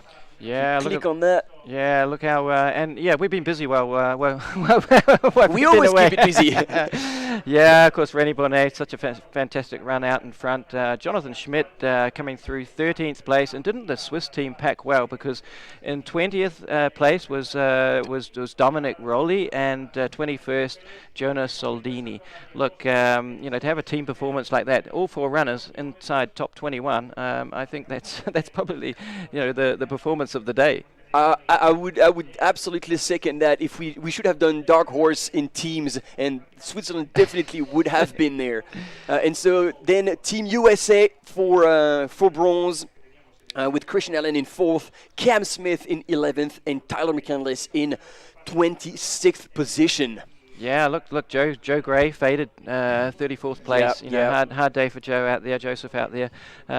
We feel for him. He's such an experienced runner, but I'm sure the team will be there around him and helping him through that. But great result from Christian. He's been so solid over the past 2-3 years, and we didn't really know about him 3 years ago. Just kind of burst onto the scene. And then Cam Smith, another one that I've been very impressed with this year in particular. Third in the trial race. He really has. Yeah. And it's interesting because, and maybe this is another thing we can talk about while we're waiting for the images of the women's race, is that body shapes. We always kind of have in mind, very skinny runners, the lighter the better, and that actually led to a lot of issues like eating disorders and that kind of stuff. And it's good nowadays that there's more open voices from athletes or past athletes who are talking about this, and you see athletes like Cam Smith, who's he looks like he's built. And yet, it doesn't slow him down. He's an excellent runner.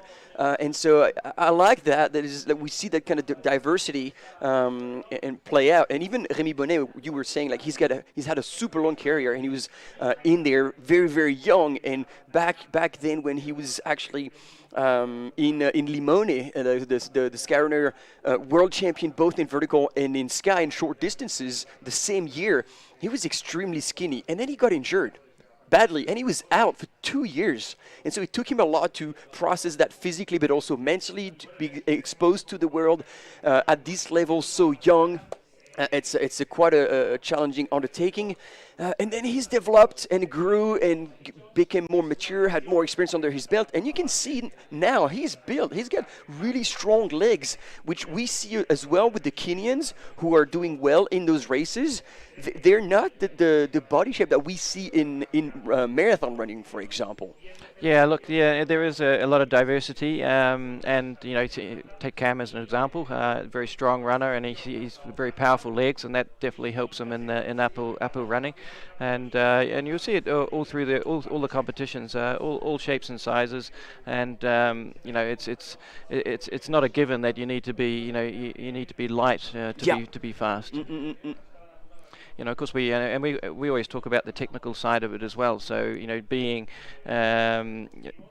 able to run over technical terrain is something that doesn't depend on the shape of your body, does it? No, that is just either if you were born in the mountains and you got used to the footing, or if you just practice on that kind of terrain.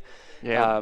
Well, let's round out the top 10 for the teams competition. Yes, absolutely, of the men. Especially because Cocorico, Allez les Bleus, number 4 is France.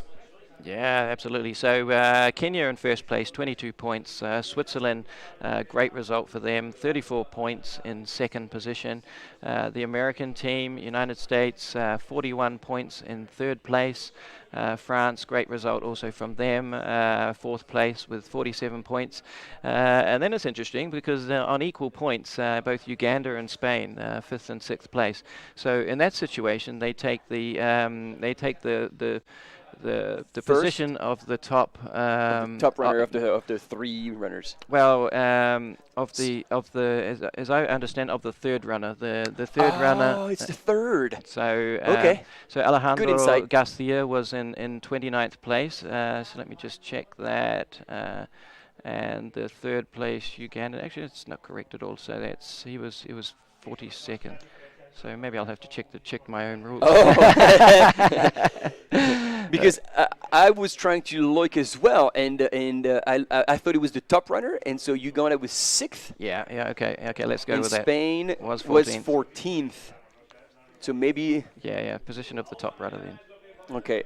Okay, in 7th place, Great Britain and Northern Ireland with 75 points. Germany in 8th place on 80 points. Italy coming in 9th on 88 points. And Canada rounding out the top 10 with 91 points. Probably the Italian team, I'm going to say, would be a little bit disappointed. Andrea Elia, great race in 8th position. But the 30th place from Andrea Rostan, I'm thinking he's not going to be too thrilled with that. And even Xavier Chevrier, we're used to seeing him a bit higher up the rankings as well. Yeah, again, I believe maybe not coming in completely healthy as much as he would have liked to have been, but still, the third counting runner for the Italian team. And look, in back in the day when I was racing myself, it was almost always the Italian team would be the top team standing on the podium. So things change, and I think that just shows now the depth of the sport that and they might be missing a few runners as well, like Marco Filosi was out for back injury for a long time. All right, let's go, team. We have a runner in sight that does look like a yellow jersey from Uganda. However, team, there is not a full Uganda team because now we have more runners coming in, and I think in the middle. Not a German. It could be a German vest as well. Oh yeah, good call. Your eyes are better than mine. No, you're right. And so while we have the top ranking in the men's, we're trying to now get a gauge of our top women's. We are bent over the desk, trying to get our eyes closer to the screen. Yet to come through the first checkpoint as well. So. To fill you in. And actually, you might be right. Yeah, it's all pretty close. It's all pretty close. Yeah. And we're gonna say that's either Laura or Nina Engelhardt. Yeah. Mm-hmm. Good spotting, and she's got a bit of a gap. She's created a bit of air between her and second place. Oh, that is Nina. Okay, here she comes to the camera. Yeah. Okay, brilliant. Los Get Germany. Yeah, looking really strong too. Again, somebody's using the arms for power as well. And where Remy was bouncing a little bit off the ground, she's really low to the ground. I'd say even more efficient. No vertical motion, no energy spared, but the way she's moving, it's like very smooth, eh? It looks effortless. Yeah, you're right. Very, very efficient. She doesn't look like she's very concerned about what's going on behind her. She's just focused on her own race. So wow. Yeah, still early days. But still early days, and she looks focused. Looking fantastic. And is that Susanna Sapunki in second place there? Did I see a blue? Yep. I see the blonde hair and yes. That's how you do the combination of identifying runners. Well done. Yeah, somebody who's also actually very, very experienced in mountain running, and she's been a regular feature in the top 5, top 10 of the Mountain Running World Cup. So she's having a great race there. Did you catch the number on that? I hope I did. Yes, it's Marta Chemutai. Fantastic. And Anna Gibson, 4th place. So. Oh, she's good. She's good there. Yeah. She can finish strong. Yeah, that's right, and you know she's also very good at pacing, and she's got a background in track and field too. So oh yeah, so she was racing 1500 like even no later than last year. Yeah. This season is Scout is right here as well. So that looked like 5th Christelle place for Duval. Scout. Laura Houtenbrot just in front of her. Yeah, Christelle Duval. Is that Jade? Oh, and there she is, ladies and gentlemen, Team France. That was my dark horse, Nelly Clément. Ah, yes, that's right. Again, somebody who we didn't know. I didn't know that much about until this year, but fantastic athlete. Nailed the World Cup race in Briançon. In Briançon, and you were talking about this. She also does a lot of track, and still to this day, while Anna Gibson has transitioning to the trails entirely, Nelly is still 100% doing track, road, and mountain running, and she absolutely loves it. She's here, probably still in the top 10. I didn't see Maud. I didn't see Maud Matisse that there. is correct. Yeah. So yeah, we'll update you on her position as soon as we see. There she is. There she is. Ah, there she is. There. She's coming through. Yeah. And that looked like Broggi from Italy coming through. And was that Philaris Kisang from Kenya? Marie Nivet here, coming up for Team France. Okay, so that was 3. So it looks like we're able to switch a bit more onto drone footage as well to see the top positions as Nayara just went through for Team Spain.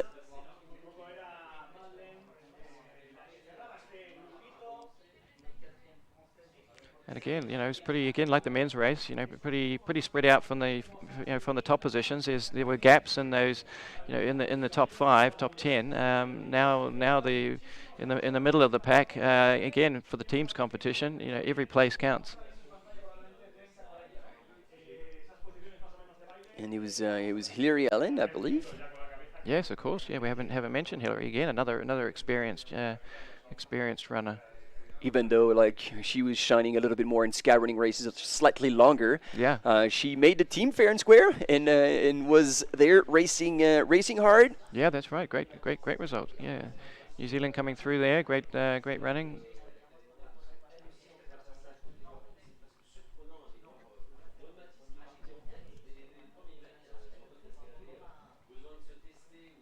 Again, looking at the different techniques, power hiking there from Australia coming up there, and then I think that would be Jessie Speedy from New Zealand coming through.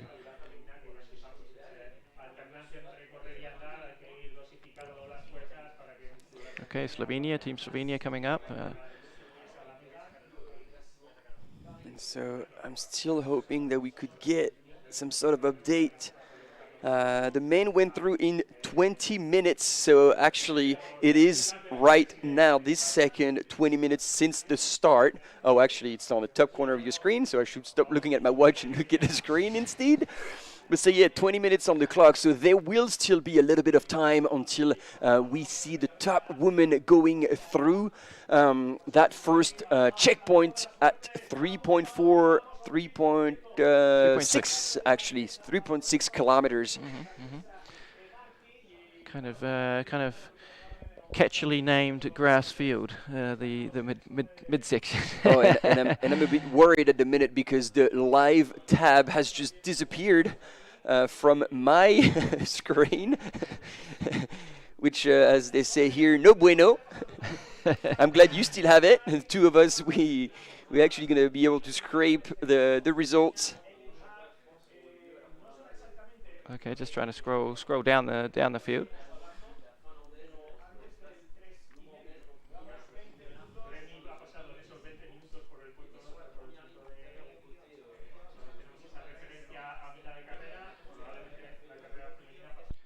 Okay.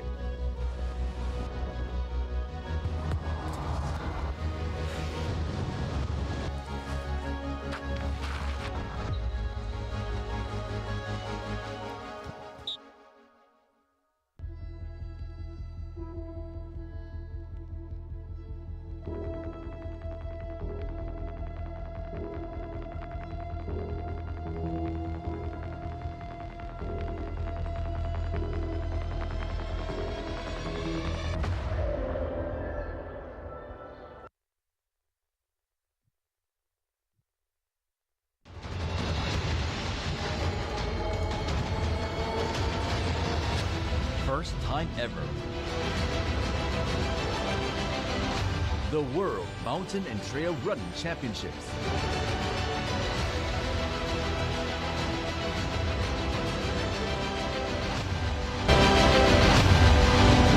To be held in Chiang Mai.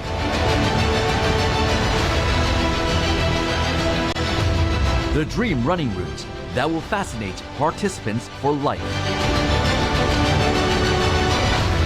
3rd to 6th November 2022.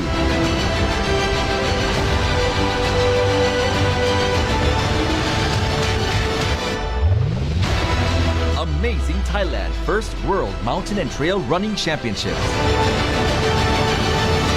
Supported by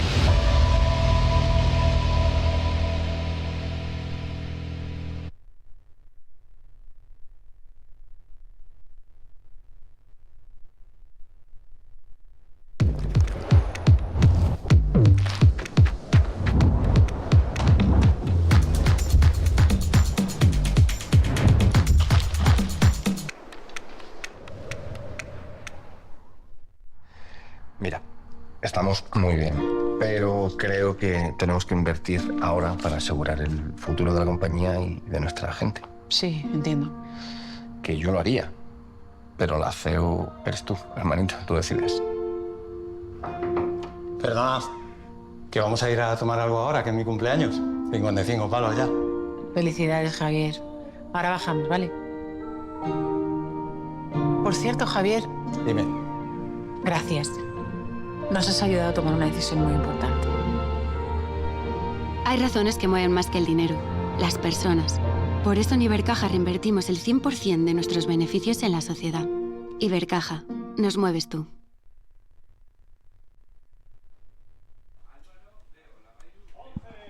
Hey team, welcome back. We are still following the women's race in this 2025 World Mountain and Trail Running Championships.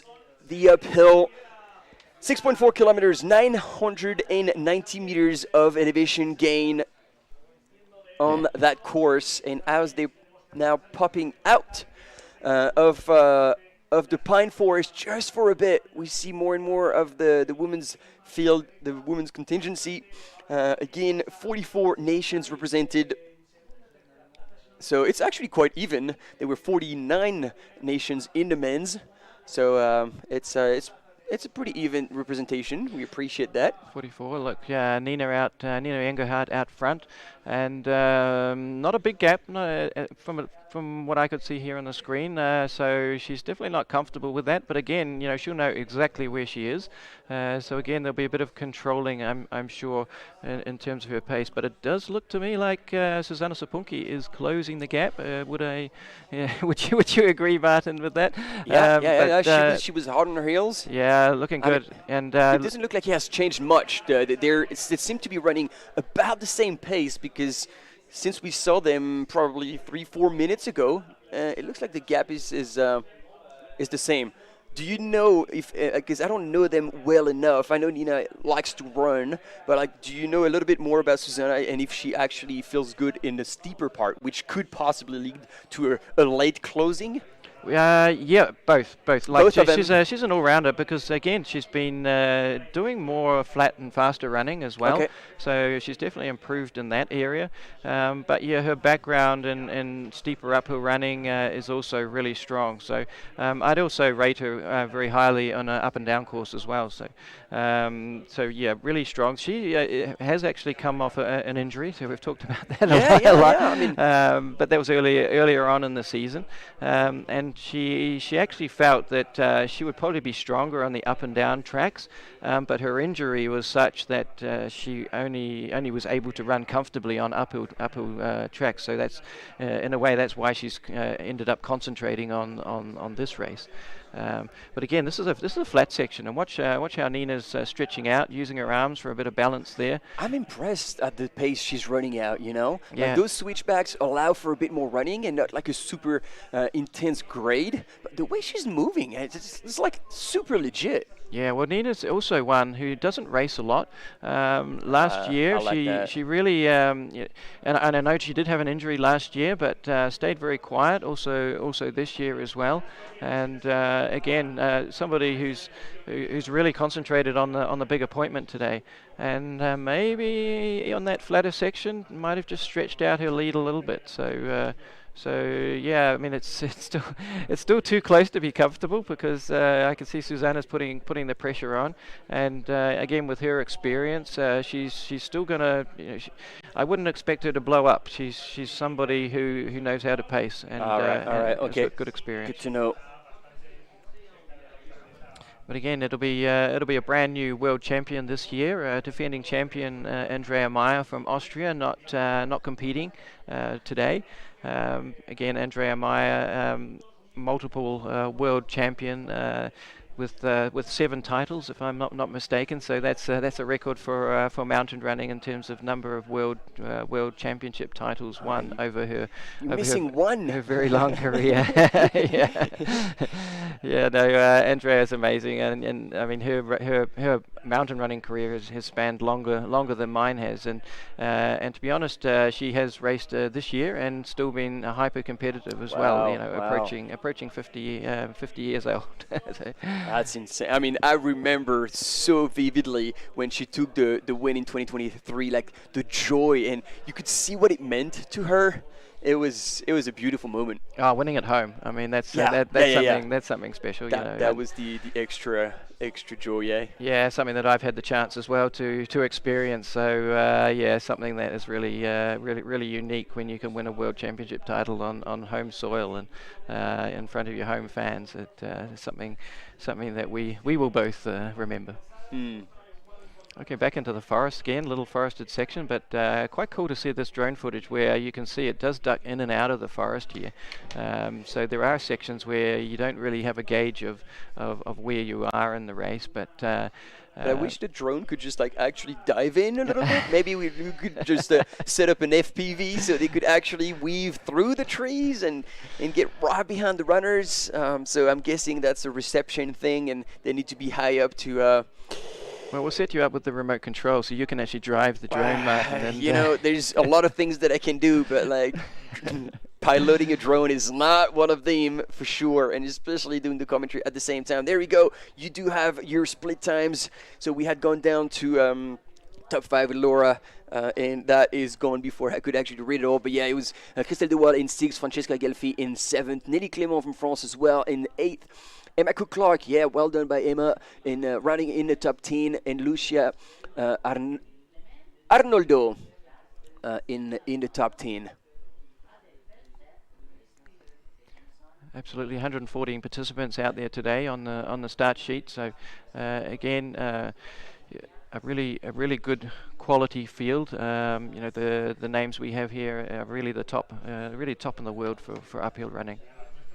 Oh look, Nina's out there now. We should be picking her up with the camera runner pretty soon. Great to see her. So is it a spectator? Or is it an official camera runner who's? Well, we could anticipate to actually give us images. Just somebody with a bad arm, maybe. That's got a funny running style. No, I don't think we're going to get images from that person at all. But I'm gonna put it out there to say that she's stretching out. She's increasing her lead. I saw Susanna just briefly in shot before, and it looks like that Nina might have punched out a little bit. Again, I mean, it looks such a fantastic course. I wish I was able to be out there racing it myself. I love how runnable it is, and the switchbacks make it. Oh, so yes, it was one of our camera runners. He just took a while to transition into him, but that's what we love to see. These images are the best, even though it's a little bit shaky. You can see the runner's style and how they move. Oh, that was short-lived.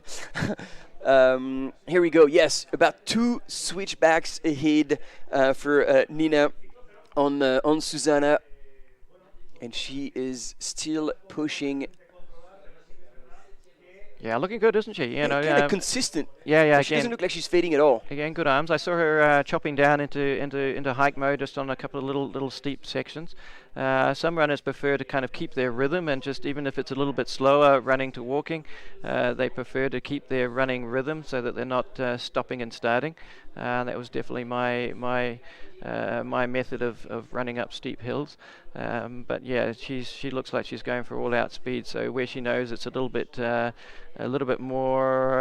quicker to hike, she'll switch into hiking mode. And I don't know about you, but like usually, like I'm familiar with seeing, especially in these uphill races, a rather short stride. But I feel like her stride is actually quite long, quite open. Yeah, using arm power to kind of drive her forward, so able to take a slightly longer stride. Yeah. Typically the steeper it gets, the more you lean into the shorten hill and and increase also cadence. Yeah. And you run more on the balls of your feet, on your forefoot. Right, so. right. Again, we haven't talked about equipment or anything like that today, but certainly on an uphill race like this, the lightest, fastest trail running shoes possible is typically what they choose. Unless the conditions are going to be snowy, for example, where you really and then you really do need want a traction to turn that power into speed.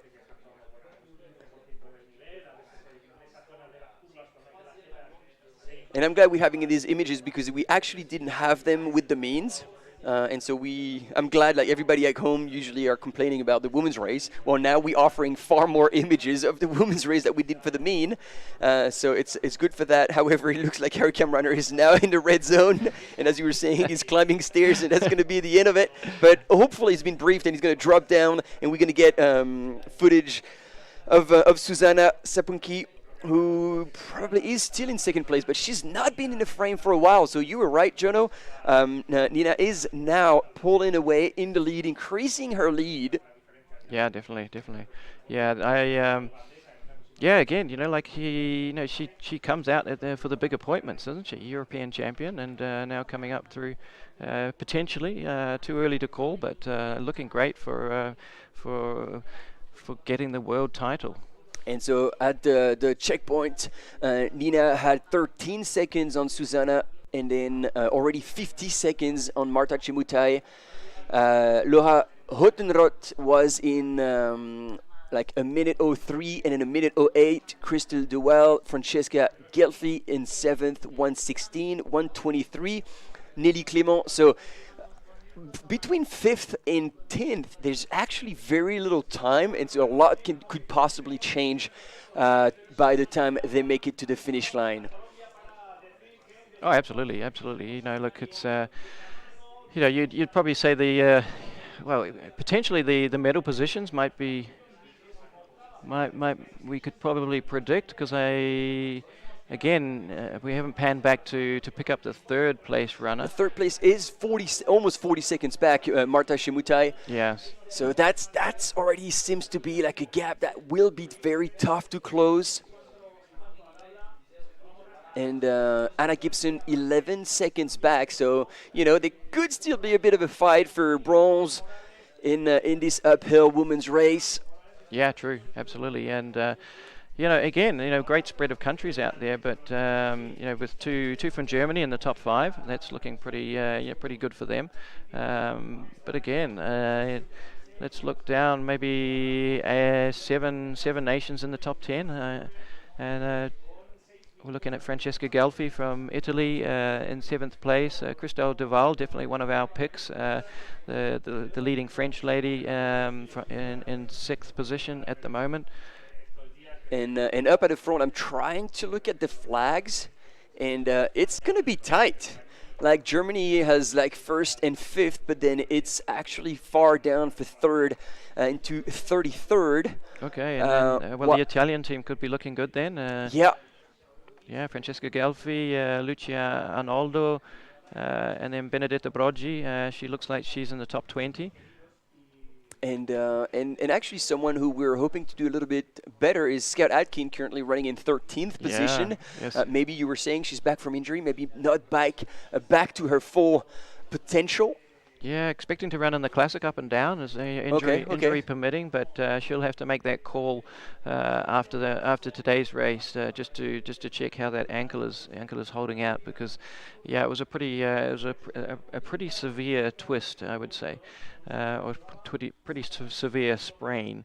And Scout Atkins, she's a physio herself, so she knows all about what to do for rehab and how to come back into top position. But yeah, it was literally 6 weeks ago, 5-6 weeks ago, that she was injured. So definitely put her under a lot of pressure to get ready to be in top form today. So there we go. On the left side of your screen, you've got our lead woman in the uphill race, Nina Engehold from Germany, and then chasing hard. Like from that perspective, you know that Zuzanna Sapunki has a bullseye on Nina, so she's not going to give up the chase, and she might actually be closing a little bit. What do you say about the camera foreshortening the? Yes. I mean, I don't know about shortening, but definitely flattening the terrain. When you see the camera, you think that there's not as steep until you have a drone shot, and you're like, okay, this is real. But yeah, the battle is still on, and actually, I do have the. So the split for the team races, Italy has the gold, but it's only at the split point, right? So it's not the final, but 36 points for Italy, and then 39 points for both Germany and France. But Germany is in second, and France is in third. Canada 41. So if there's a few position switches in the later stages, there might be change in the team races as well. Yeah, that's so exciting to see. All eyes are both on the individual races and the team races, and everybody's going to have to give everything, their 110% to the line, because there is a lot at stake here. Anna Gibson from the US, still moving really well. I don't know how far back she is. Do we have the split from that? Well, she was 50 seconds off the lead in fourth place coming through the split. But and that's where the team managers really come into their own. That's where they earn their money, because if they're a little bit down the track in the inside the last 800 meters and their runners are together with other runners for the team points, they can really help motivate the runner to say, just one more position, and that's going to make a difference for the medals. Oh yeah, and talking to so many runners, and obviously you can attest that. But when you're running for your country, you can really transcend yourself beyond your own ability, because you know you're doing this for the team. And so it's super cool. Yeah, like I say, there's so few opportunities to run for your team, and as an organisation, we talk a lot, and we have really talked a lot about introducing like a relay format as well. That would be super fun. Yeah. Even at a world championship level, combining a mixed team, men and women, on a world championship. The Italians know how to do that with Trofeo Nazego. Is that it? They do as individual racing, but we would look to do like a proper relay format. They do have relay formats at the end of the season. There's a race. There's the Trofeo Vanoni. It's Vanoni. That's the right. Thank you for correcting me. That's the one I was after. And then we get Joseph in the chat. I think you're absolutely right. He was pointing out that it looks like Anna Gibson from the US was actually now running in third position. So let's wait for the actual footage of Anna and see if she is indeed, because... So what's happened to Martha Chimitai? She might have fallen back. She was only 11 seconds back, and we were talking about this just earlier, that Anna Gibson can close really strong, and especially on the switchbacks that are still runnable. She has the speed. Yeah, absolutely. She's got wheels, for sure. I know she has been concentrating on mountain and her off-road running training for this season, 100%. I mean, she's a runner with great quality, running in the Olympic trials for USA as well. So she's got a great athletic background. And she's been out for more than a week as well. So again, the travel is a big deal. So runners coming over early, making sure that they're that they get over the travel early enough to prepare as well as they can. And she took care to do that. Coming out early to set herself up for today. And see here, like she's transitioning into power hiking. We're getting into that final kick, that final wall that is far steeper. And you see she's trying to transition between running and power hiking. But the way she's power hiking is excellent. Like that's masterclass, exactly how you do it. You're bent over, hands on knees, pushing hard. See, you can even grab the ground because it's so steep. Yeah, I can see she's pretty fatigued now. She's really hitting the wall. Like, and you can see it on her face as well. Like now she's in a pain cave. Lactates are burning, the legs are burning, but you're right now holding on to the gold medal. So mentally, this is where things switch. And I don't know, like you've probably been in that situation. How do you talk yourself into carrying on? Well, you effectively got to concentrate on what you're doing. Again, try and get your breathing under control for a start. And look, she's so fatigued. She's a little bit off balance, so she's struggling a little bit with the with the technical side of the terrain. So let's see if we can see how Susanna's doing on the same terrain. So it really looks like she feels she's under pressure. She's actually going maximum speed that she can go, given the steepness of the terrain there. So just at the bottom of your screen is Anna Gibson, and so wow, no, we just caught a glimpse, and Susanna was running on that hill. She's just transitioning back with the blue and blue tops and shorts back into power hiking. But man, that gap is not much. And that's gonna give Susanna a lift to see Nina stumble like that. I think she's tasting blood right now, and she's on the hunt. I just saw Susanna look up as well, and typically, when you're concentrating on that steeper climbing, you're kind of head down, looking where your feet are going. But she's in the race. She's racing Nina, and she knows that she's closing down on her. So this is going to come down to the wire, and it could come down to leg speed at the end there. and it's what we want to see. This is what the beauty of racing is. Just like nothing's done until it's done. Here from the US, Anna Gibson is also power hiking to try and at least maintain that bronze medal. Oh no, I think she's got her sights set on even higher things. I said at least to secure a medal for Team USA. Yeah, she knows she's in the hunt.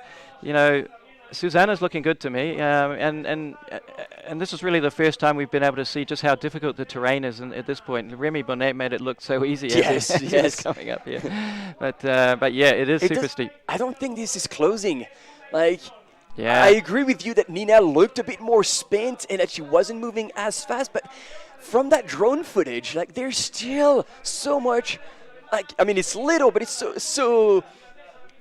They're getting close to the finish. Yeah, I was counting the seconds. It was still more than 10 seconds. Yes. It's going to be hard to close. We got someone in the chat saying 12 seconds. It is close, but yet so far. And I think, Jono, you had it absolutely right. Is when it gets to the runnable section, even if it's so short, it's whoever's going to get to switch back to fast running, quick leg turnover, and hopefully make it. But look at this. I think she's having her second win now. She smelled the barn. She's like, all right, this is it.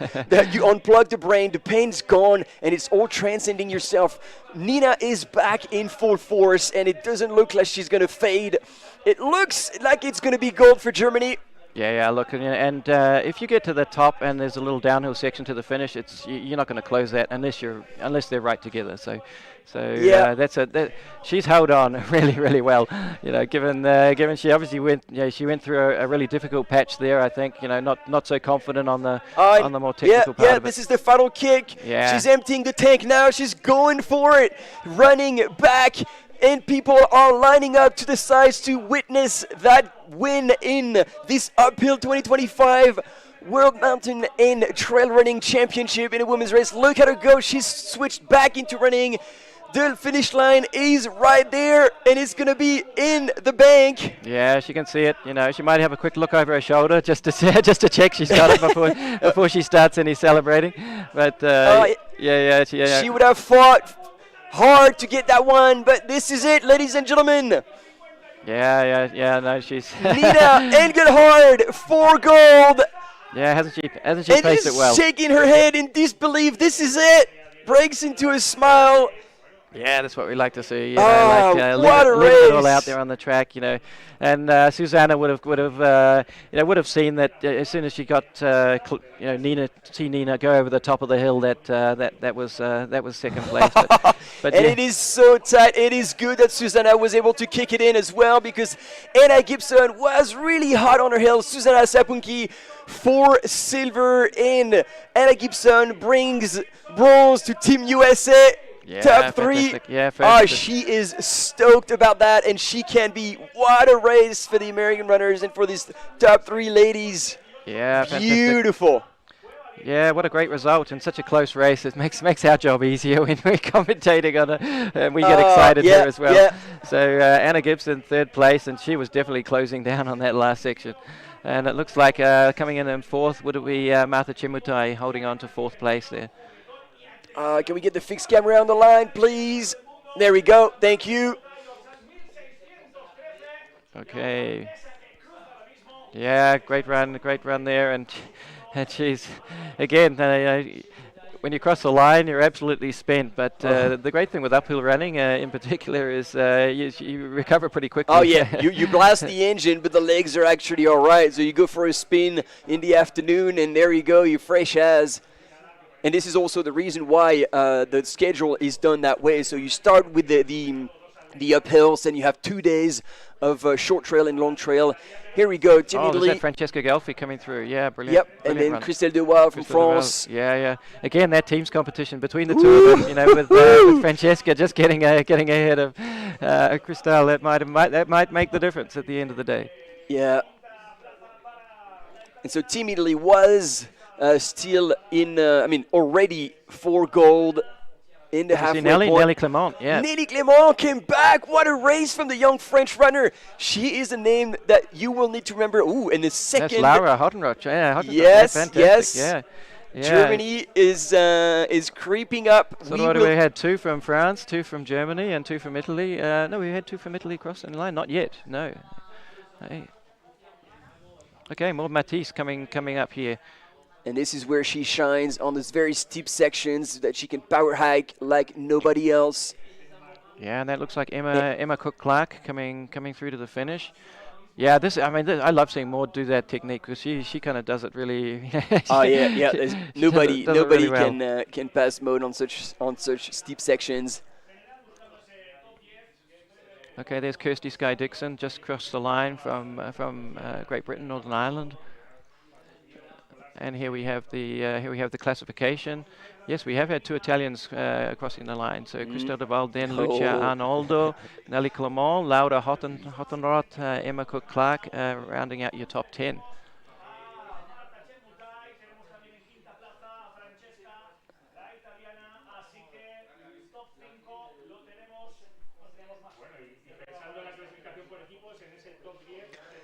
And there she is, Orialiaci for Switzerland.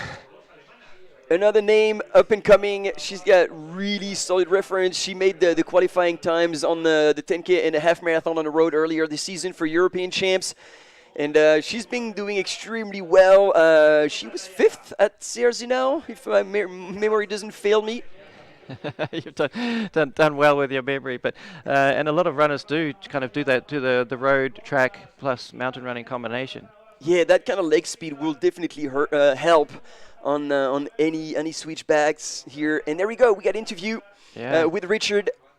Yeah, switch to Richard Kimball.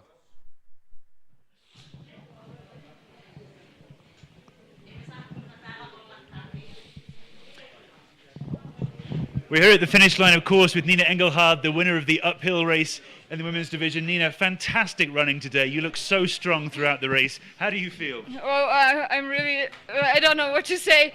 It was the toughest race of my life. From, I don't know, kilometer 2, I was thinking I have to die. It was really, really, really tough, and I could see the girls behind me. And yeah, that was the only thing to go forward. And this is an amazing achievement for you. You're a European champion last year. Now you're the world champion. How does that feel? Yeah, I can't believe it. I don't know. I mean, European, that's a different number of I don't know. I don't know most of the girls from the other nations or other continents. And I don't know what to say. I'm speechless, really. I remember seeing an interview with you after the European win when you said that you really don't like flat running. So as soon as the uphill started in that race, you were very happy. So this race, perfect for you. Yeah. I just had a look on the course yesterday, and I was thinking from the beginning, whoa, that's my course, really. It was steep, it was cool. The view here is amazing. I've never been to the Pirineos before. And yeah, it was great. The weather is so nice. Yesterday it was so foggy and snowy, and today the sun was shining for us, so that was really, really great. And I was happy to have the chance to start, and I mean, I think I will need some time to realize that I really won this race. That's fantastic. Thank you so much. Huge congratulations. We're going to move through the other podium place females as well. Such a competitive race. Thank you, and greetings to all the people who watched me from my hometown. I know that there were so many people on the stream. I love you. Thanks for your support. Of course, huge congratulations there to Nina. Please go and get yourself some warm food and a warm drink. Just take a step to the side, and we'll just bring in Susanna, of course, our second placed female runner today from Finland. You're warming up now. Let's make sure you're wrapped up nice and warm. It's pretty cold today. Yeah. How do you feel? Amazing second place run for you too. Yeah, it was a really good race. I saw Nina all the time, so I tried to push, but she was so strong at the end of the race. We could see you in the later stages of the race starting to look like you might mount a comeback. You were starting to catch up. You could see her just in the distance there. Did you feel at some point you might be able to catch up? Yeah, the half point I think I maybe can catch up, but no. This last really steep part was really difficult for me today, and yeah. And I know that you're not just a very talented runner, but also very talented skier, mountain biker. How much does that help you in races like this when the terrain is so technical and steep? No, honestly, I'm not the best technical uphill race, more like a little bit like a 10K or 15K uphill is perfect for me, but technical, no. And how does this compare to running in Finland? There's so much amazing scenery there, but the mountains here are quite special. Yeah, in Finland we don't have any mountain, but I have lived 4 years in Italy, so I have really good training conditions in Tuscany, Canfranc. Fantastic. Well, huge congratulations again, Susanna. Please get yourself warm. We'll make sure we look after you at the finish line. There's lots of nice things to enjoy just around the corner here. And we'll stay here at the finish line. Of course, our third placed podium finisher, Anna Gibson from the US. Anna, how do you feel? An amazing race for you too. Oh, I'm so excited. Yeah, epic day. Really fun out there.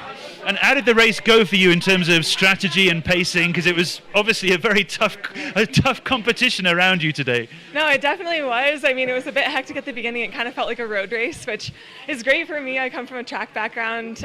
So yeah, I felt like a really fast start, and then it just pinched into this staircase, and I was fortunate to like make it up the stairs pretty fast and settle into a really good position in the top 10 pretty early. And then yeah, I was kind of just climbing through that top 10 the whole race, and found myself in third, and you know, it opened up, and like you can see all the mountains up here. It's beautiful. I think that was what was so impressive for us watching. You very steadily moved up through that top 10. I think you only took the third place somewhat late in the race, but you're obviously pacing very well. How did you manage that? I mean, it's really hard in a field like this. Like, it's so competitive. You can't base where you are or how your day is going on everyone else. You just have to like think about, okay, how do I feel right in this moment? And I felt incredible today. So I was just kind of trying to like dissociate from where I was and just like think about how I felt and use that to gauge where I should be pushing and where I should take a little bit of a rest. And so yeah, I just kind of like locked in on how I felt, and that put me in a really good position. And just give us a word about the scenery here. Obviously there's so much amazing scenery where you're from in the US, but this is a pretty special place to run. Yeah, it's really special, and honestly I didn't get to see the whole course beforehand, so this whole upper section, when you can see like for miles, it's like crystal clear out here, like that was just amazing. And I looked up at one point, I was like, wow, this is really cool. And I think that's just like the vibes I have to bring to like have my best day. Thank you so much. We must let you go because there's a lot more for the podium athletes to do after they get to the finish line. And you've got a lot of supporters here, I think, from Team USA. They were all cheering you at the finish line. Many other runners here in the next few races from the Team USA. Yeah, there are a lot of people here. It's been really fun. Have a fantastic rest and hope you recover very quickly. We'll let you go with Susanna. What a fantastic race in the female division. The podium, of course, 3 different nationalities represented here across first, second and third. A real showcase of this World Mountain Trail Running Championships to have people from all over the world. Of course, the 4th placed lady as well from Uganda. So what a showcase of trail running around the world here today. We'll hand back to you guys in the studio. So much celebration here on top of the mountain. Yeah. It is so good to have Richard on the field to get those runners' first impression and how they feel. And it was awesome, the emotion of Nina. She couldn't even speak, which is also like, you see how much they put into that effort. And it was interesting. She basically she never took her European title for granted. It was like, yeah, but like here I'm coming to Worlds, I'm racing people I don't know, and so the fact that I can actually pull it off here is a whole different level, a whole different meaning to her. Yeah, and a big shout out to all the supporters back in Germany who have been watching the live streaming. Yes, she come to her senses at the end and say, oh yeah, shit, everybody. Yeah, and there's always a lot of support back home, and a lot of support in terms of staff or a network of support to help you get to these competitions and get you in the best shape possible. Yeah, for sure. Really interesting to hear. They've all referenced how beautiful it is up here. A bit of fog just rolling in off the off the mountains, and also just how Richard asked her about she didn't like flat running. She just wanted to go straight into the uphill. So I think today's course was a course that really suited Nina. Yeah. And so there we go. After looking at the individuals, it looks like we do have our team rankings, and it is Team Italy that's taking gold today with Francesca Gelfi, Lucia Arnoldo, and Benetta. Oh, you were talking about her, Benetta Brogi. Yep, Benetta Brogi. She's really come on this season. Actually, even the 4th place runner Martina Falchetti, she's also had a strong season. Maybe she would have been expecting to be in the team points, but look, it just shows when you pack well, 5th place, 7th place, 19th place makes up the winning team today. But boy was it tight. We couldn't call it until the official results came in. No, indeed. And then taking silver is France with Christelle De Waal in 6th position. Nelly Clément, the young talent, a really rising star, 8th position, so in the top 10 for her first World Champ is absolutely fantastic. And Marie Nivet, 3rd place in the French team in 22nd position. Yeah, but what a run from the Canadian team to take out the bronze medal. Emma Cook-Clark, 10th position. Jade Balsberg, who I've seen run before, and again I knew she was kind of on my list as being someone to watch, hovering around the top 10. So she came in 13th position. And then Anne-Marie Cormont in 18th place, and then shout out to the fourth runner in the Canadian team, Elisa Morin, in 25th place. But again, packed really strong, and I would bet that they would have been fighting each other as well, knowing that the team medal was on the line. Yeah, as you were saying, I wonder if there was any team manager out there doing the count, quick math, who said like, all right, we got a shot at this, keep at it. Yeah, exactly. Swiss team in 4th position, United States in 5th, and the Ugandan team are in 6th position. Of course, all these results are provisional at the moment until we get the close of full official ones. So I don't know if we're going to have on the screen a bit of a recap of our top female runner, but this is already almost the end of this broadcast for the first event of the World Mountain and Trail Running Championship here in Canfranc in the Spanish Pyrenees. And we're going to be with you, obviously, tomorrow for the short trail, and then on Saturday for the long trail, and finally on Sunday for the classic up-down. Jono, we're only getting started. Oh, exactly. And of course, on Sunday there's 4 races. Of course, we've got men's, women's, I'm forgetting about the young ones, under 20 men and women. So it's great to see the junior runners as well. And this is the way they can show. This is the way that we get to see the next generation as well. So I'm really looking forward to the next 3 days of competition. And it's been a pleasure to be here with you, Martin, to share the journey. It's it's been a fantastic time, and also thank you all for tuning in at home. It was a bit of a slow start, so thanks for bearing with us. We're figuring out the thing, but once we got started, our camera runner on the field could offer you far more images, and it's going to get better and better throughout the week. So we're stoked to be sharing all these images with you. Share the passion of this World Championship. Exactly. What a kickoff. Yeah, World Championship supported by the international body, World Athletics. It's an official World Athletics Championship. And just in the space of 3 editions, it's been incredible just to see how it's evolved and how it's grown and how it's taken such a prestigious place in the off-road running world. And so just tomorrow, Friday, local time, we're going to be with you back at 7:40 a.m. This is the time that you need to put on your calendar to join us for the start of the short race. And so until then... Yeah, signing off. Farewell. Jonathan Wyatt, thank you very much for your company. It's been fantastic. See you tomorrow. Peace.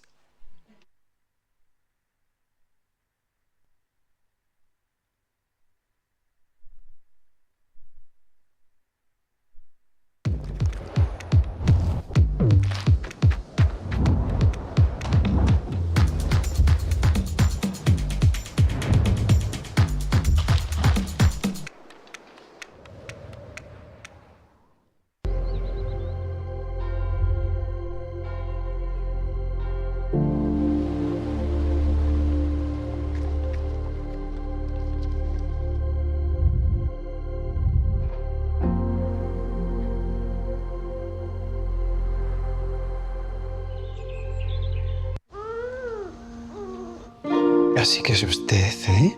Usted es la princesita que ha hecho que me tenga que ir del centro de la ciudad. La que ha hecho que busque algo que en la vida pensaba iba a buscar. Monovolumen. Porque claro, tiene que llevar sus cositas, sus toallitas, sus pañales. Y es usted también la que me ha cortado las alas para volar por ciudades europeas cualquier fin de semana con mi mujer. Tan a gusto. Porque ahora tengo que ahorrar. ¿Sabes qué? Usted me ha cambiado la vida. Hay razones que mueven más que el dinero, las personas.